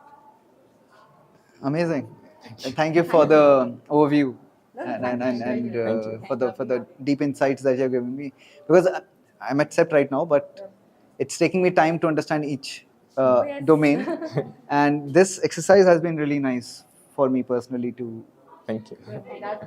We're glad. Thank you so much. Thank you so much. Thank you so much. So now we are moving on to Masters in Urban Planning, and we have Mr. Jignesh over here. Hello. A pleasure to meet you, sir. So if you can give a little introduction about yourself and then about the program. Okay, very good. So I'm Jignesh Mehta, Program Chair, Masters in Urban Planning. I'm also an architect, urban planner. I started teaching about 10 years back now. Okay. Essentially, my focus is on urban planning, especially what is planning related to land. Okay. And that is exactly what we also teach our students. Hmm. So here the idea is that our cities are growing very rapidly. As our cities are expanding, but also their economy is expanding. Hmm. So what happens is that it's not only about the additional land requirement, but it is also about additional floor space requirement. Because people live not on land, people live on floor space. So when you have more people, they need more floor space. At the same time, when the economy grows, they consume more floor space. Now, the here main question is that when our cities are growing, typically so far, we are planners. Conventionally, they have been assuming that our city should just expand horizontally. Not necessarily. And therefore, we ask our students to think outside the box and say, let's not just look at conventional expansion, but how best can you accommodate more people, more floor space within the city, adding to the existing urban areas, as well as probably expanding, and where they should be locating, where they should be supplying additional floor space is the main question. Okay. Okay. So now, if you see the overall, the exercise, the whole semester is divided into 4 iterations. We call them iterations. But before they start with the first iteration, this is the first time they are actually looking at the planning, because the previous semester, which is the foundation semester, it is about understanding the city, and they are not really looking at plans. Yeah. This is the first time they are looking at planning. Therefore, the idea is that they individually take up one city from anywhere across the world, look at the master plan. Okay. Study the master plans of various cities, and we have some exhibition inside. But people have taken Melbourne, and people have taken Sydney, and people have taken London and Paris and other things, as well as Mumbai, Delhi, Guwahati, various cities. They first study the master plans. They understand what is master plan, what is development plan. Then they get into the individual cities. And there are 48 students in our program. So they are divided into 4 parts. 12 students per city. So there are 4 cities that we have taken. We'll just show them the 4 cities. But the 4 cities this semester are Ahmedabad, Bhopal, Rajkot, and Surat. Okay. And first they look at the existing situation. And then they subsequently look at, what can be done in those cities.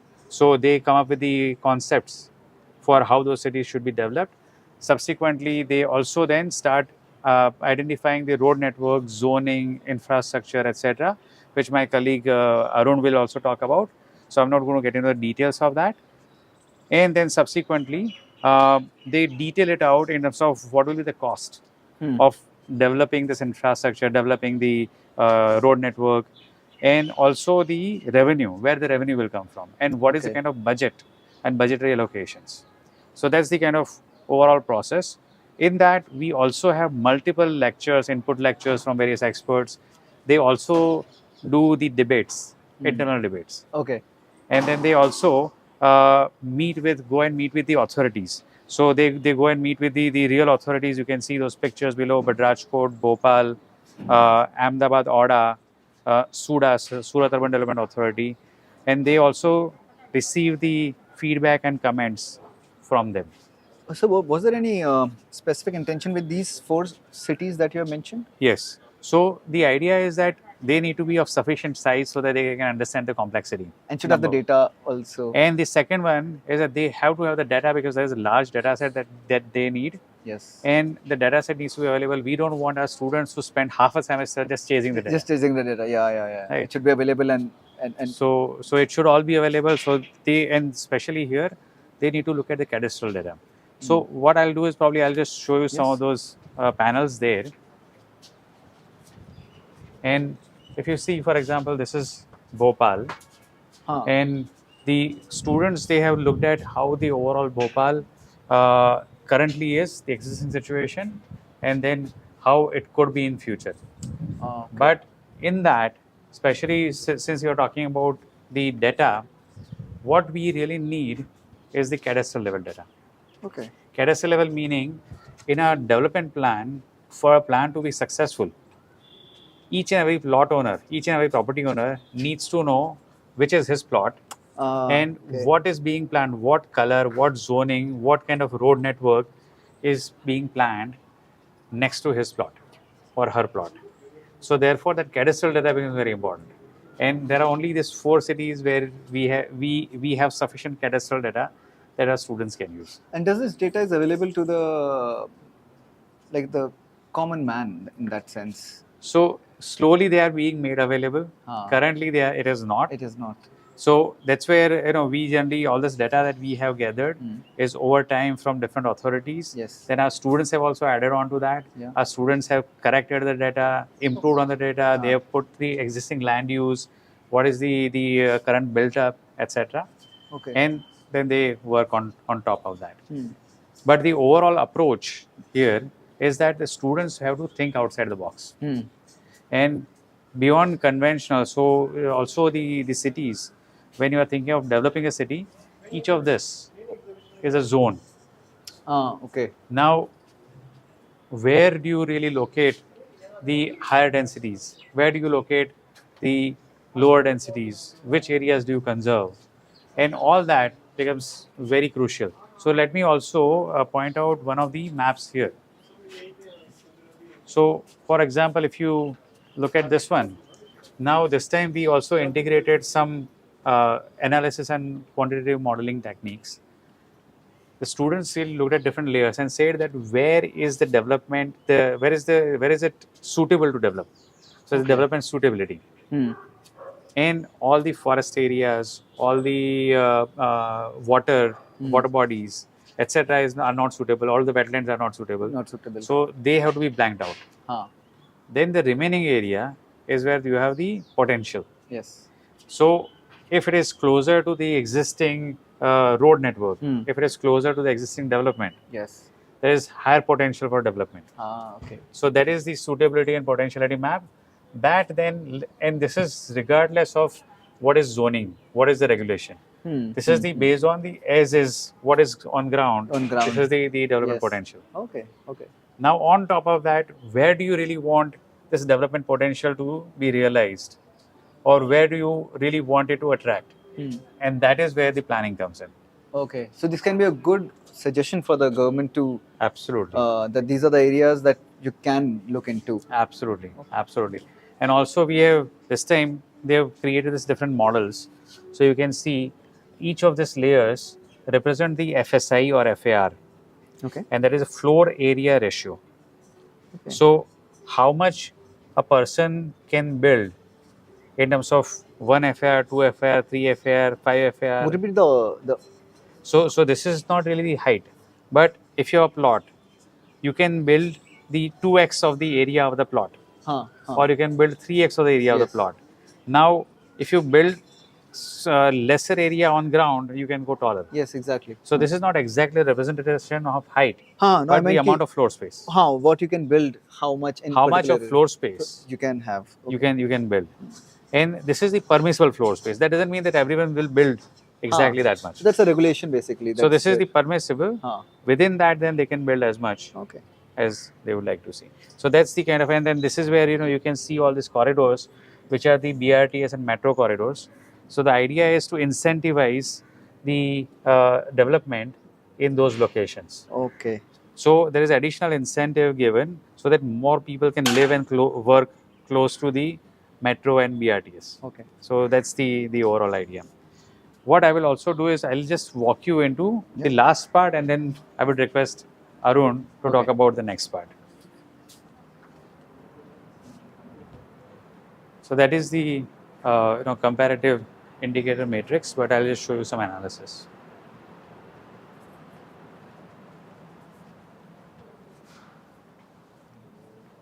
So this is the one of the first exercises that the students had done. So for each of these 4 cities, they looked at what is the population and what are the population trends. What is the existing current area for planning in ODA, in AMC, in outside AMC area of ODA. Also, what is the population density? Similarly, road network. So, what is the total length of road network that you have in the city? What is the road network density? Similarly, how much is the public transport? How many BRTs and metro stations? What is the total length?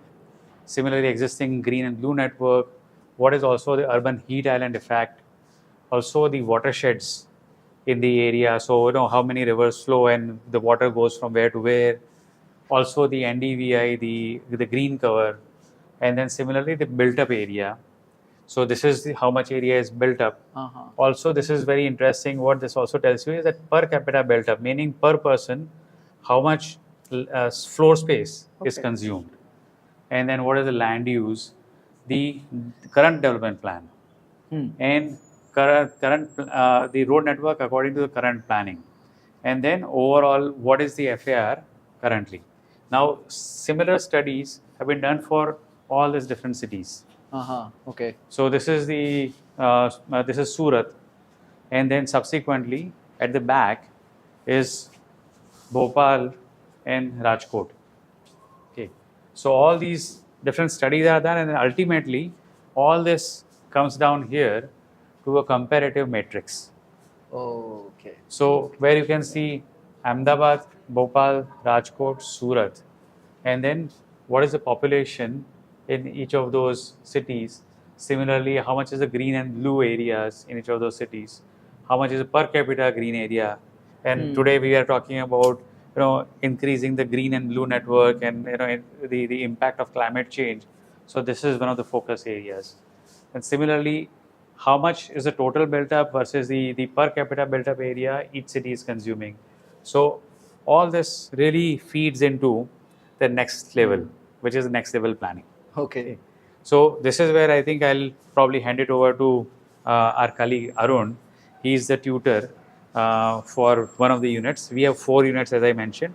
So Arun has been tutoring one of the cities, which is Bhopal. Okay. So, but this has been extremely helpful, Jignesh, because the thing, I'm just wondering that this data can be sent back to the municipal corporations, because the thing is, they will it's based on their data, but the thing, you have worked on it. No, in fact, you are absolutely right. They have been requesting us to give our recommendations to them. Yes, because the students, as I mentioned, if you can see, this is the meetings with the authorities.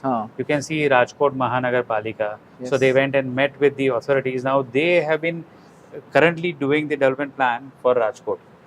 And students went and met with them. The authority found students' work so much up to the level that they have been requesting that please give us all this I think plans and also give us the recommendations about what we can do. So I think you are absolutely right. I think it can go back. Now this is what we will be probably working on. Possibly they'll see the YouTube video and know they'll come back. Yes. They will probably hound us. So thank you so much. Thank you so much for having me. No. Thank you. I'll just take the Sure. mic. Thank you. Hi, Arun. Yes. Yeah. I'll just place this. Yeah. So if you can just introduce yourself and then possibly the studio. Looking at you and not on the camera. You can talk to me. That's easy. It makes life easier. Yeah. So hello, and I am Arun Kumar. I am a tutor in MUP, Masters in Urban Planning program, and I'm an architect and urban planner with around 10 years of experience in the field. And I've been teaching at CEPT since past 4 years. And this semester is about development plans, as Professor Jignesh Mehta also explained, that the cities, when they are growing rapidly and like expanding, so they need some kind of guidance to how the city should be or how the city can expand or can accommodate for the future growth. So I'll just take you to one of the cities that I had guided. So this is group's work. 4 students have worked on this particular proposal. So this is an alternate proposal. So there are 3 proposals per city. This is one of those proposals where students were first looking at what is the strength, issues and opportunities of the city of Bhopal. Right. So they came up with this whole thing about what are the strengths in economy, what are the economic bases in the city, what is the strength related to environment, greens, blues. Bhopal city is known for its lakes, Bhojtal, and so it's a beautiful city. So what are the transport networks? Bhopal city had invested in BRTS system, but then now they are removing it. They are now investing in MRTS system. So what are the strengths and opportunities? They looked at all of that, infrastructure provisions. Then the second thing, that when we prepare a development plan for the city, so we first delineate the boundary. What is the exact boundary that you want to plan for?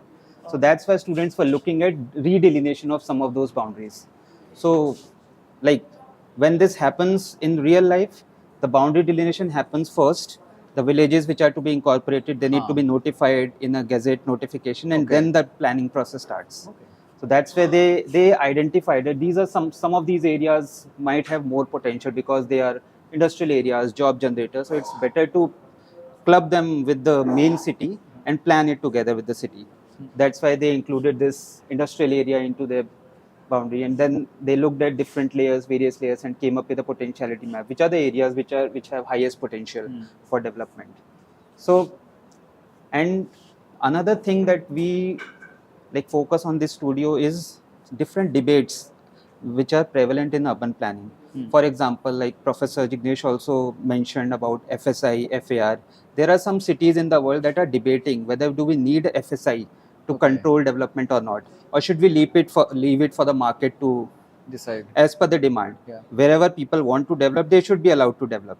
So that is, and then there is another approach that no, planners should plan and design everything. What's your People should be told what to do on their plot of land. So it's not. So what we also teach them that these are two very different extreme point of views. As a planner, we need to come at a middle ground. We cannot be extremes in that. So that's why you see some of these controlled and liberal bars, and all the bars are, they're not in the extreme, but we try to teach them that it's generally a better way if we are towards the liberal side, right? So that the economy doesn't get hampered, the floor space doesn't get hampered. A major reason for the cities which are having a very high slum population is because the floor space was controlled. You see the examples of Mumbai, you see example even in Bhopal, right? You see the existing development plan, the older development plan, right? So the old school planners used to tell each and every plot owner what you are supposed to do on your plot. There were no choices given. But what we are trying to say is that, see, this is a zone-based plan. It's a very larger blanket zone where a lot of things are allowed. So we are going with a mixed use approach. So that's why you see some of those names of the zones are mixed use 1, mixed use 2, residential mixed use, commercial mixed use. So mixed use is allowed, so you're free to build whatever is the market demand in that area. So you can also say that you're not specifying very strict rule, but giving a larger set of boundaries. Larger umbrella. So large umbrella, then you can. Based on, so the point here is that you just exclude only the nuisance creating zones. Nuisance in terms of pollution, noise. So for example, like polluting industries, obnoxious industries, they should be separated out. Otherwise, people should be allowed to create their commercial complexes, homes very close to each other, live, work, play. And that's where the role of, like, after this development plan gets gets in the public domain, then the architects and urban designers can come up and they will have that much more freedom when the development plan is much more liberal. So that is the like whole concept. So this is the final development plan that they had come up with, one of those proposals, and these are some of those regulations that how should the FAR be allowed according to the road widths. Smaller road widths, maybe not a good idea to have to give full commercial building there. So there will be some regulations, but on a liberal side. So that's why these bars are very important for students to understand. And then finally, some very detailed specific projects about road network, land use, green and blue network. So for a city like Bhopal, it's very important to integrate greens and blues into their master plans. Because if you want to protect, like for the future, protect the water or the water requirement because of the climate change and water resilience.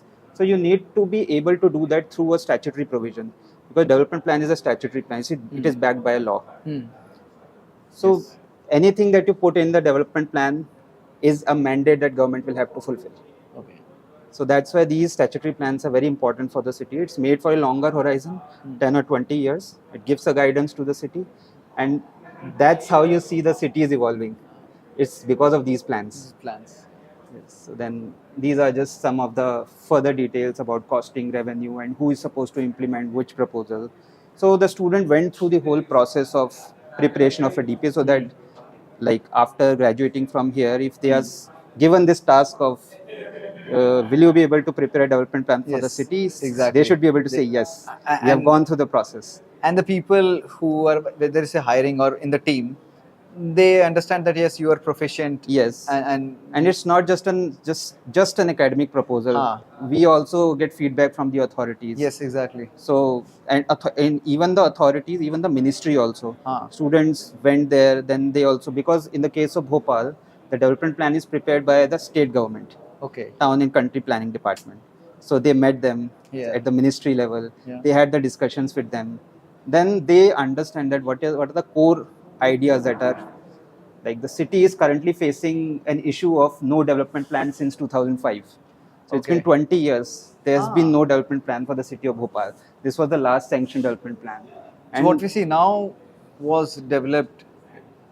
What was proposed in 2005. Okay, whether it has happened in that's a separate. They tried a lot of times to prepare a development plan, but somehow the public was not with the plan.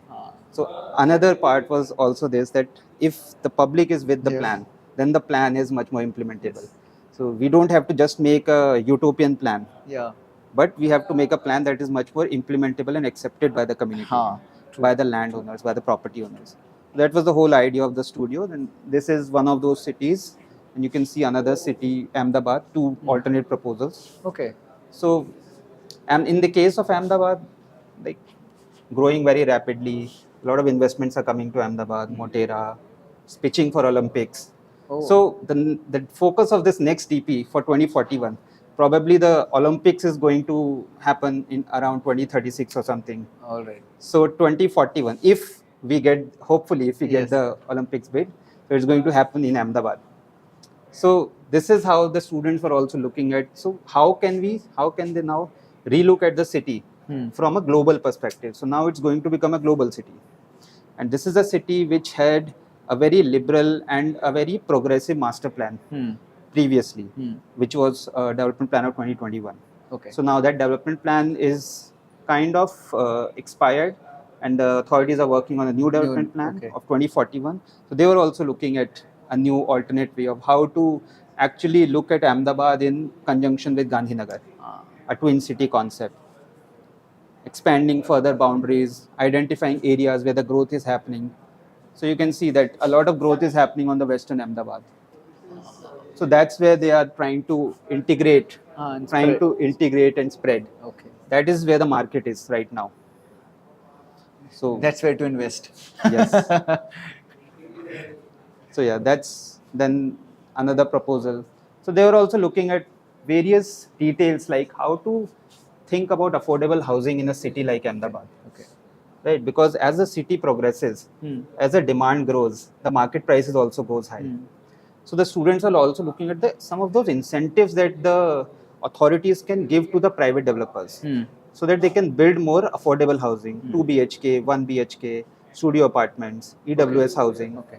So like some of those rebates which can be incorporated in the regulations of the cities. Like for example, Ahmedabad has an affordable housing zone, which means that if the builder builds a housing that is less than 90 square meters carpet area, then the builder will get an incentive. They don't have to give extra money to purchase the FSI. They will get a rebate, like 10%, 20% rebate. So these are some of those. So they also, students also go and meet the developers who are actually in the business of creating floor space. So it's not just the landowners who are the stakeholders. It's a very diverse range of stakeholders that they had to deal with. And they have to deal with everyone, learn to deal with everyone, how to bring everyone on the same table, and then prepare this plan so that it is acceptable by everyone. It's a big challenge. For a big city, is a much bigger challenge. So that's where we actually like try and expose them to these challenges. It's both through this extensive studio. and intensive. Looking at the So amount it's a 4 months of work, Huh. and if you go and talk to the development authorities, they take around 2 to 3 years to prepare these development plans. I'm pretty sure. Matlab, that's why I was talking to a lot of the studio tutors and all. I said, all this work is actually very important for the authorities, Absolutely. state and central government too, because they themselves sometimes don't go in such details, and everything is laid out to them right now. True. So it's a And it's not that they don't have the data or they don't have but the capacities. Even if they have the capacities, their capacities are like quite old school and not really into the what is happening in the future. Now the AI is coming. Yes. Now there are cities in the West that are looking at AI to develop these development plans, because AI have like whole of the data is available to AI to process. You just need how to analyze it properly. Yes, true. So that's where we are also trying to push this studio towards bringing in more and more these new technologies and tools into play. So I think it's thank you for giving us such a insightful. Thank you so much for and for covering this exhibition. No, it's our pleasure, and hopefully it will help students, aspirants, parents to understand what they're coming for and take a much more aware decision. So thank you, Arun. Thank you. Thank you so much. Okay.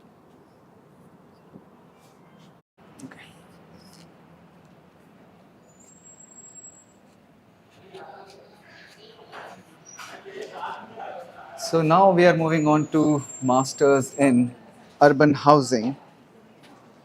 So here we are.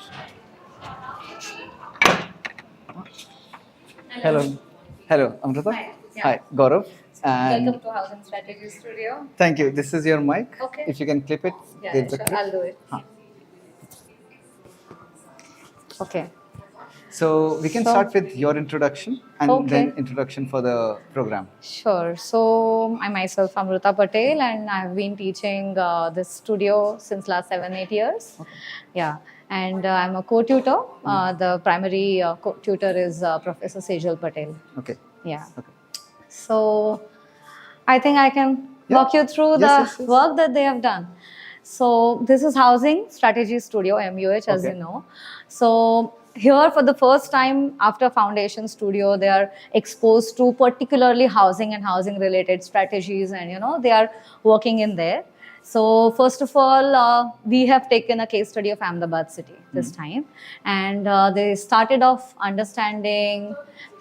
with that in understanding the situation of housing sector in Ahmedabad. So for that, they started with doing the demographic trend analysis and then spatial growth trend analysis, where they did they studied DP evolution with that vis-a-vis how urban footprints change over decades. Okay. And with that, in response to the footprint growth, how corporation and urban development authorities also responded in changing their boundaries, the administrative boundaries, right? And then, because this is very much impacting the housing sector. So this is how they started off with.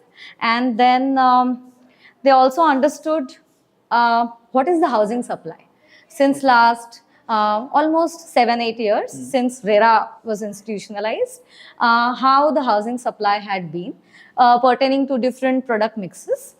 So different sizes of housing, different prices of housing over the space. So they delineated different boundaries and specified these 13 micro markets in Ahmedabad, and then studied and the micro markets are delineated in such a way that they are adhering to a particular characteristic. Yeah. So, and then a collective analysis of all the micro markets together. So to kind of rank them, which is the best performing micro market, and particularly to guide the supply mechanism. So these in insights, housing. The students kind of got these insights. Yes. In terms of which is the best performing micro market, because yes. So this is from the RERA repository. So they worked on a complete huge Excel sheet through which they kind of took out a lot of data, through which they corroborated it with the different analysis that they earlier did. And then with that, this is the inference in a way. With the situation assist, but not just the housing supply, but they also understood what is going to happen in the future, pertaining to different emerging trends in Ahmedabad, because new infrastructure projects, large scale projects are going to come, because also you have, Olympic City is going to come. And with that, people might change their housing choices, right? And they will also change, it will change the commute patterns, daily commute patterns. So with that understanding, students have envisaged all the things that they have done in the situation assessment. With that, they have also understood that which are the demand and supply side issues in housing sector. So in response to those issues, there are 10 sub-strategies that were emerged, and those were taken forward as their individual sub-strategies. Okay, so one thing I forgot to mention earlier is that, as you know, Ahmedabad is inscribed as World Heritage City, and then with that, there are issues because there is a restriction in terms of how person can retrofit and repair their existing units, and there is a restriction onto that. So in response to that, government has now a TDR based model. So that also is taken forward as one strategy. Also the 8-sex pyramid that is leading to the emerging, the ever increasing senior citizens population in the city, and also there is no such kind of particular devised barrier free buildings for them to kind of have access to. So that is the second strategy that you would see. And then as we know, slums.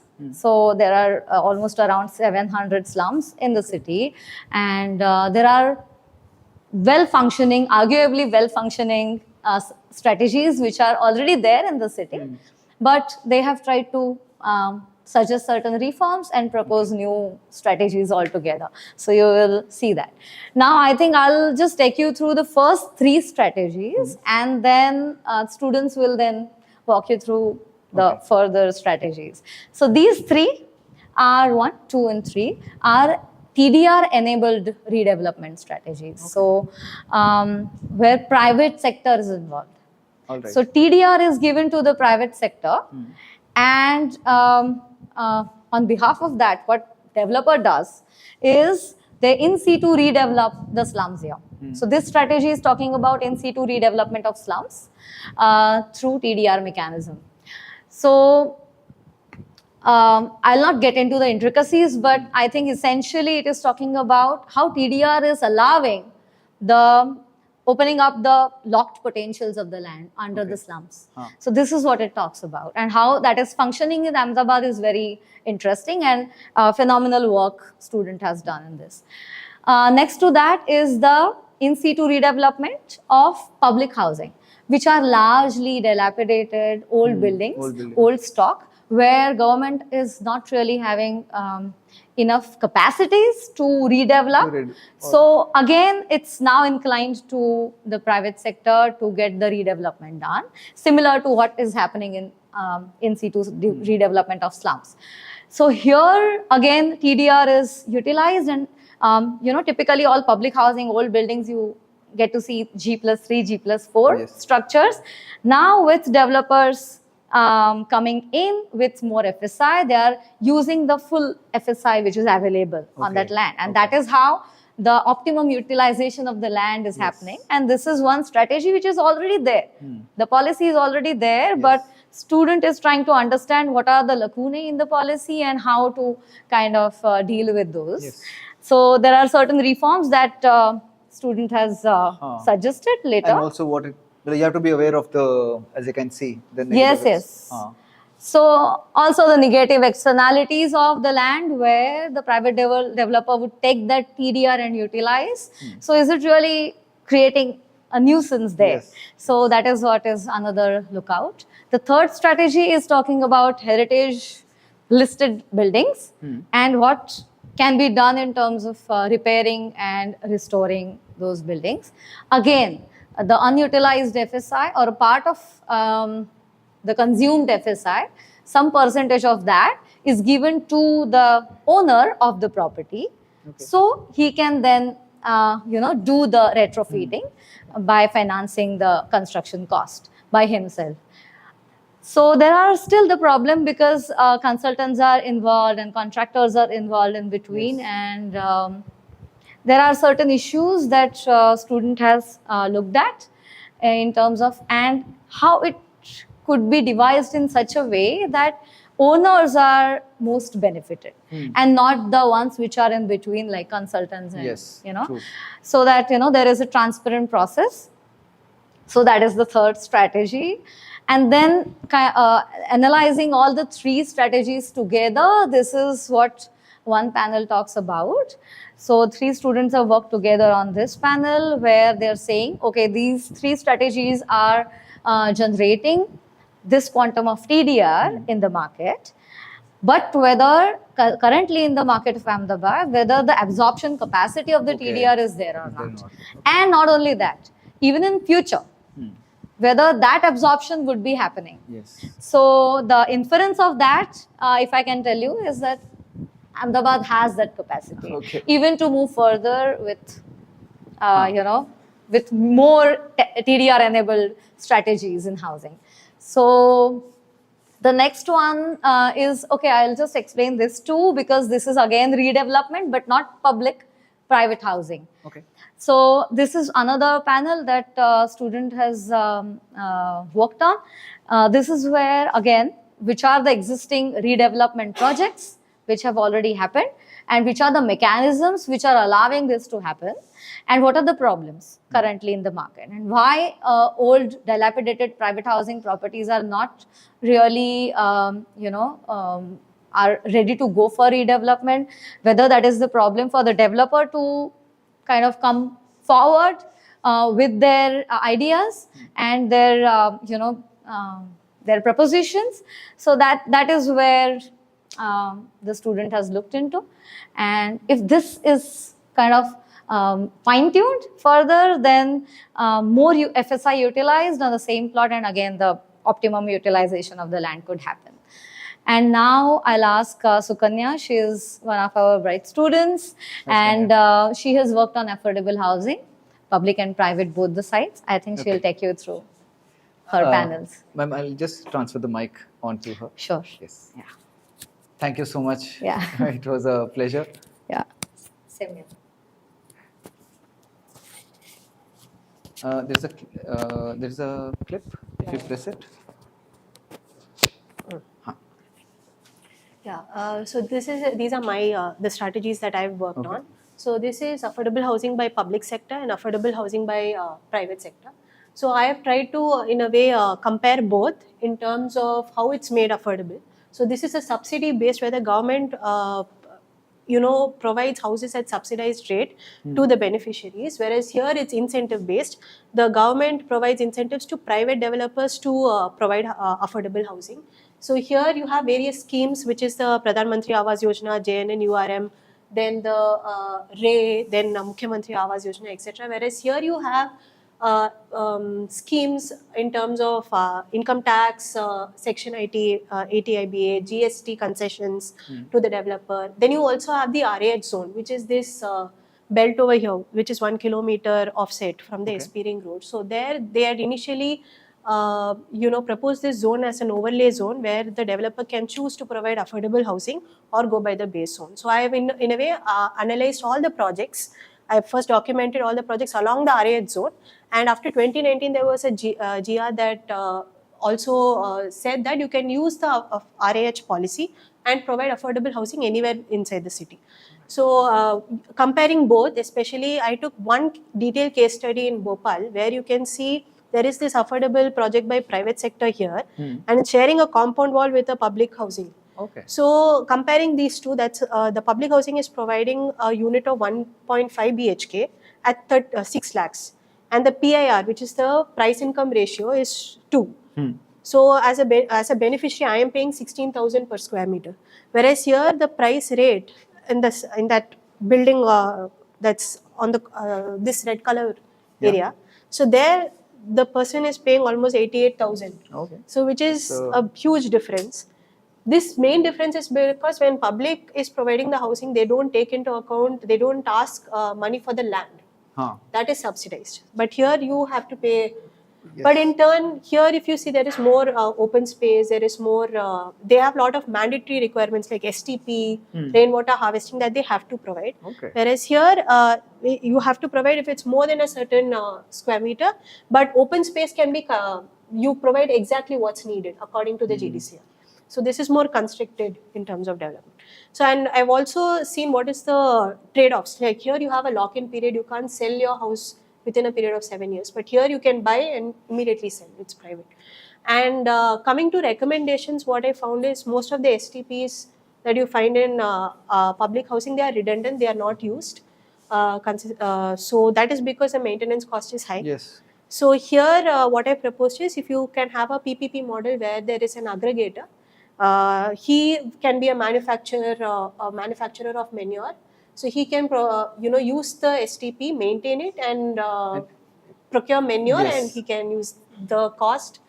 And that can also be shared in 60%, 40% with the ULBM. So that is about. That's a good idea actually. To if it turns profitable, then it's also maintained automatically. Yes.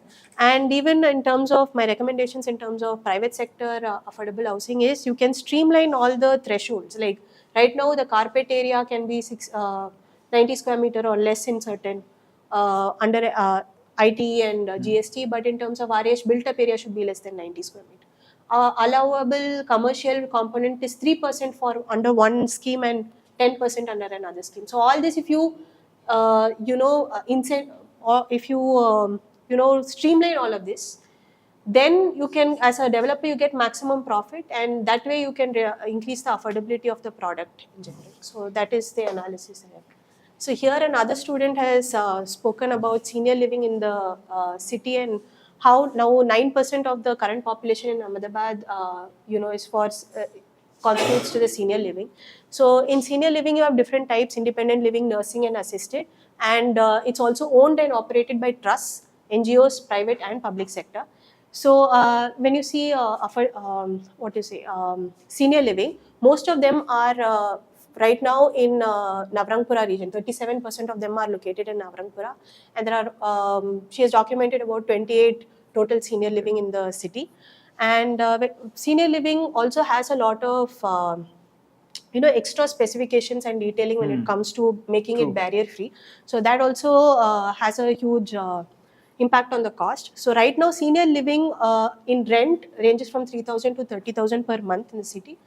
And location also depends a lot on the arterial roads nearby, the location of hospitals and all that. So she's documented.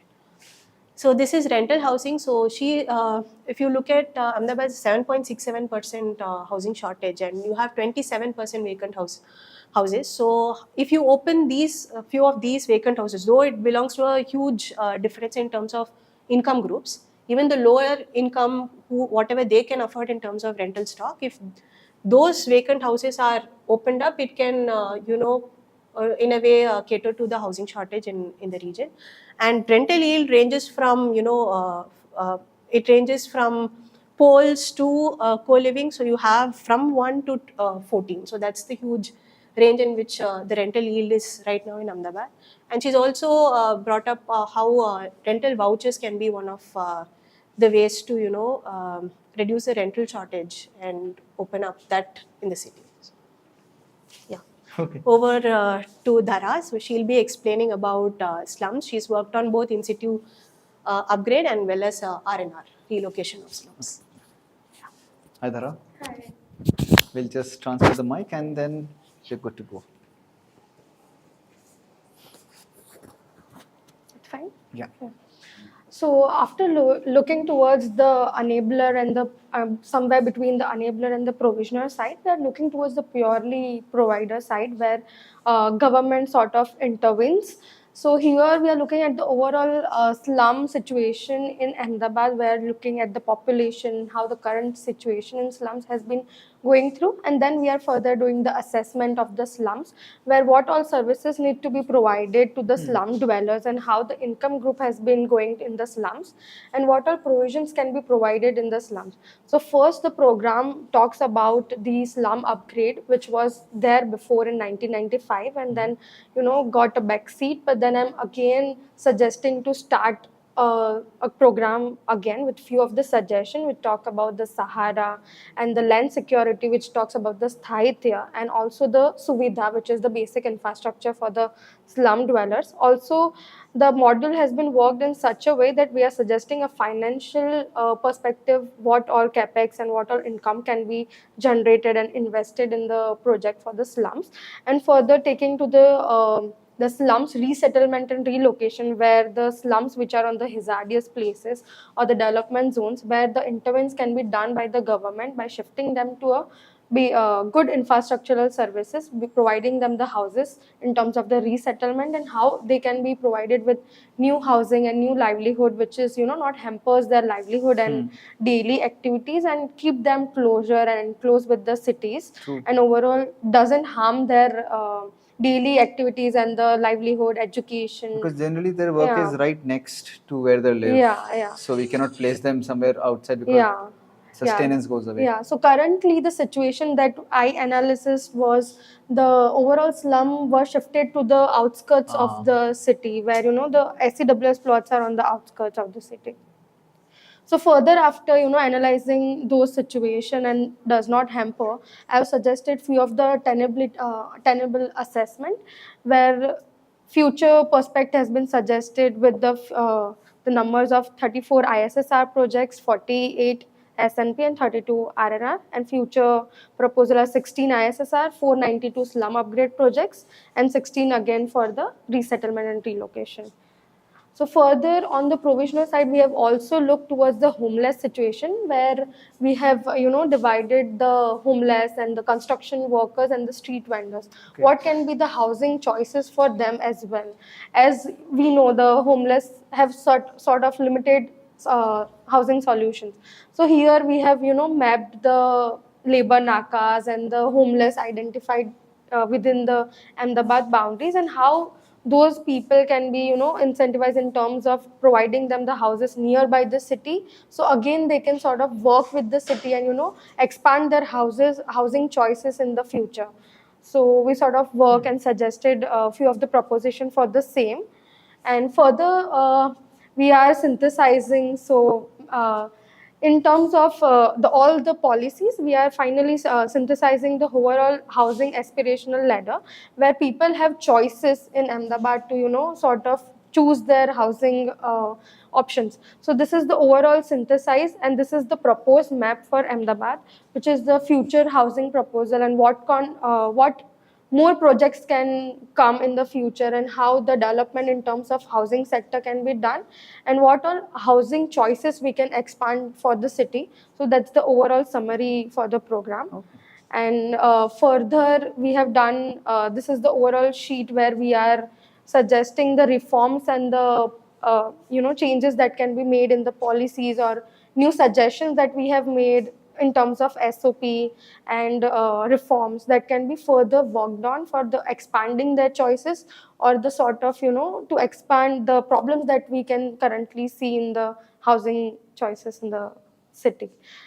And then this is, we have shown where we have went to each administrative office, we have field visits with the stakeholders, and the workshops and the expert in the sector. We have talked with people, and how did we came up to this solution after having an interactive session with each one of them. And then this is, we are looking towards the housing aspirational ladder, where people can expand their choices and go from homeless to slums, and then slums to the public housing, and then going towards the private housing. So this is what we are finally coming for a conclusion towards the city for the housing sector. Okay. Thank you so much, Dara. I have my personal question, but I'll not ask them now. They're just out of curiosity. I saw some things, but I'll keep them for a later date. Sure. But I can definitely ask you to accompany me to our next program. Yeah, sure. All right?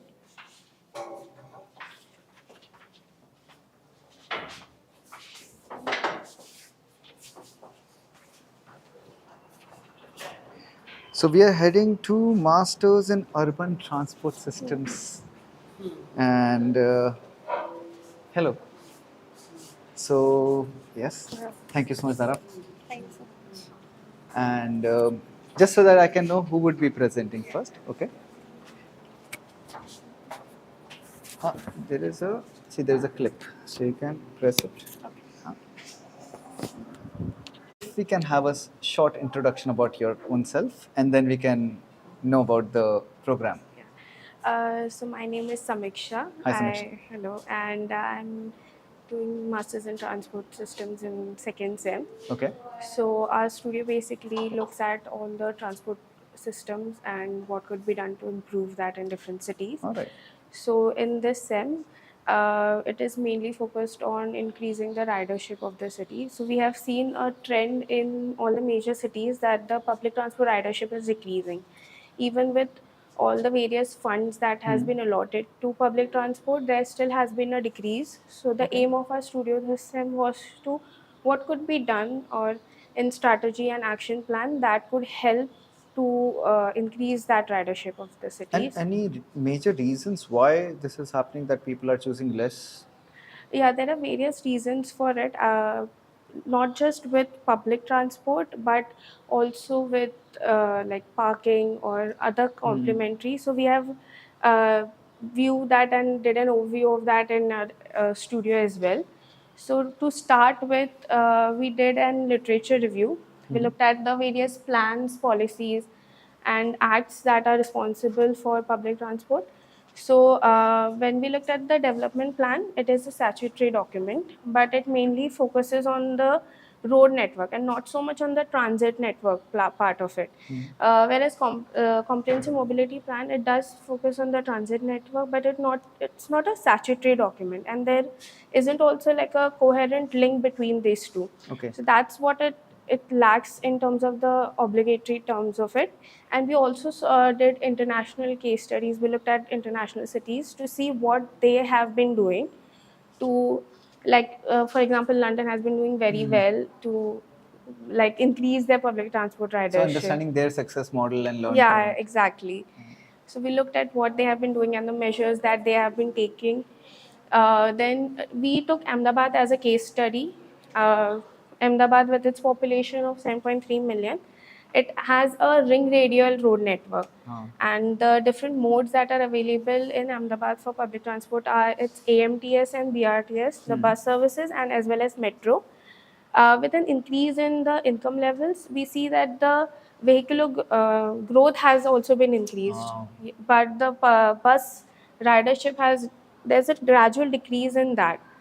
And so when we looked at the public transport analysis, when we did that, the coverage is not a problem. The Okay. public transport coverage in Ahmedabad is very good. It's almost covers 92% of the built-up area. Okay. But the problem is that we only have like 1,125 buses in Ahmedabad, which is So like almost 1/4 of what's actually needed. So in a day, basically, when I really want to go somewhere at that point, I might not find the. Yeah, exactly. It's because there's inadequate supply of buses. It's 1/4 of what's actually needed. So this also affects the service accessibility of Overcrowding would become an issue. Yeah, definitely. And also not just the service accessibility, the accessibility to the public transport is also has become a problem. Because when we did that analysis as well, we looked at only 2% of roads have continuous footpath, which are like good pavement and about 2 meters, which give accessibility to the public transport. So that's also where it lags and like has an hindrance for the riders to take. Then when we looked at the intermediate public transport, which are the auto rickshaws. So they, as a service, should act as a feeder system, take people to the public transport. But here, when we look the shared auto, they are acting as a competing network with public transport. So that is also has become an issue, and it is decreasing the ridership in public transport. And also parking. There's a lot of on-street parking that's available in Ahmedabad and in major roads, which also causes congestion, and that has become a very major issue. We did also perception survey. We went to people, we talked to them to understand what their views were about public transport. So the major issues, like you said, that they said is overcrowding. They said one of the major issues for then not choosing public transport is overcrowding and low frequency. So which also aligns with whatever we have analyzed, the situation analysis that we did. It aligns with the perception that people have. And so public transport currently is for catering to the captive users, and not so much is not used as a choice mode. We want that to become. The current mode share of public transport is only 8%, and we are aiming it to be 30% for 2035. So for that, we have proposed interventions, and not just some related to public transport, like route rationalization, fare integration, and also complementary to public transport, like parking regulations and IPT regulations.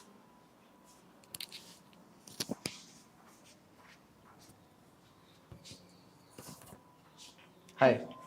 First, a short introduction about yourself. Yeah, I'm Priya. Hi, I'm Priya. also doing Masters in Urban Transport System. All right. And continuing with the same Yeah. studio. So, understanding the issues and challenges, we've also proposed certain measures. So, one of which is mode shift scenarios.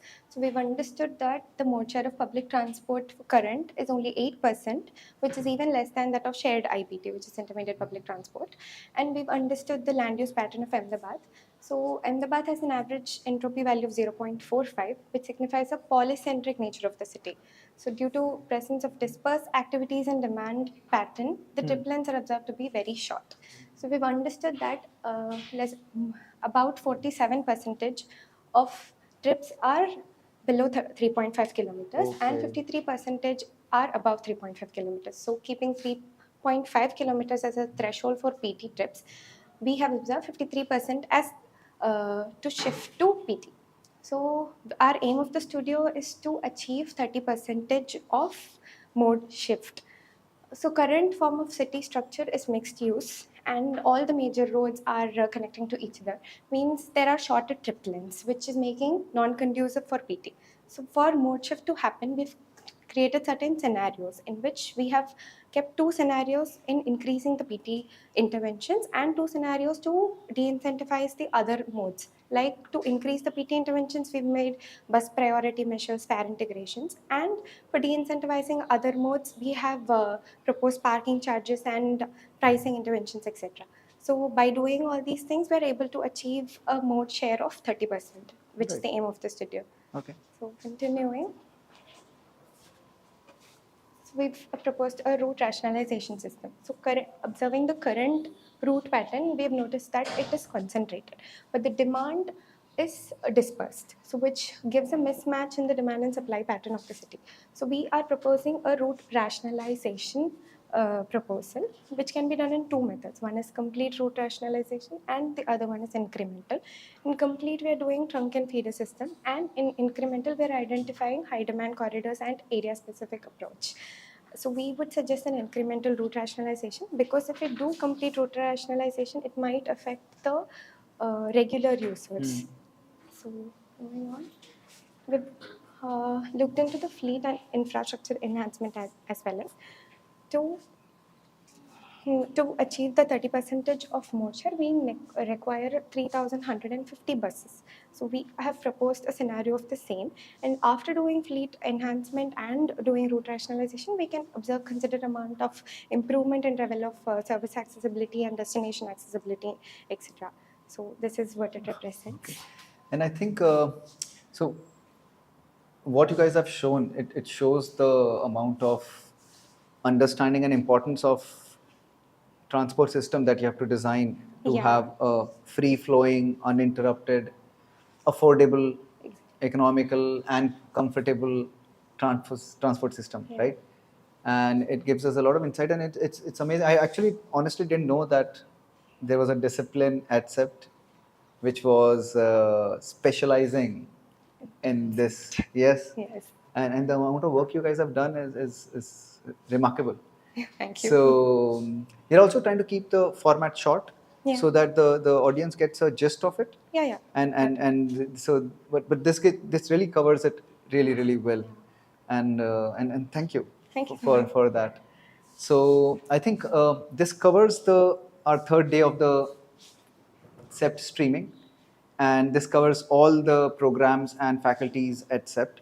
And the exhibition is still open till the 17th of May, and I request parents, students, aspirants, and designers and architects and even enthusiasts to come down and witness the complete exhibition by in person, because it's something else when you see it on a video versus what you see in person.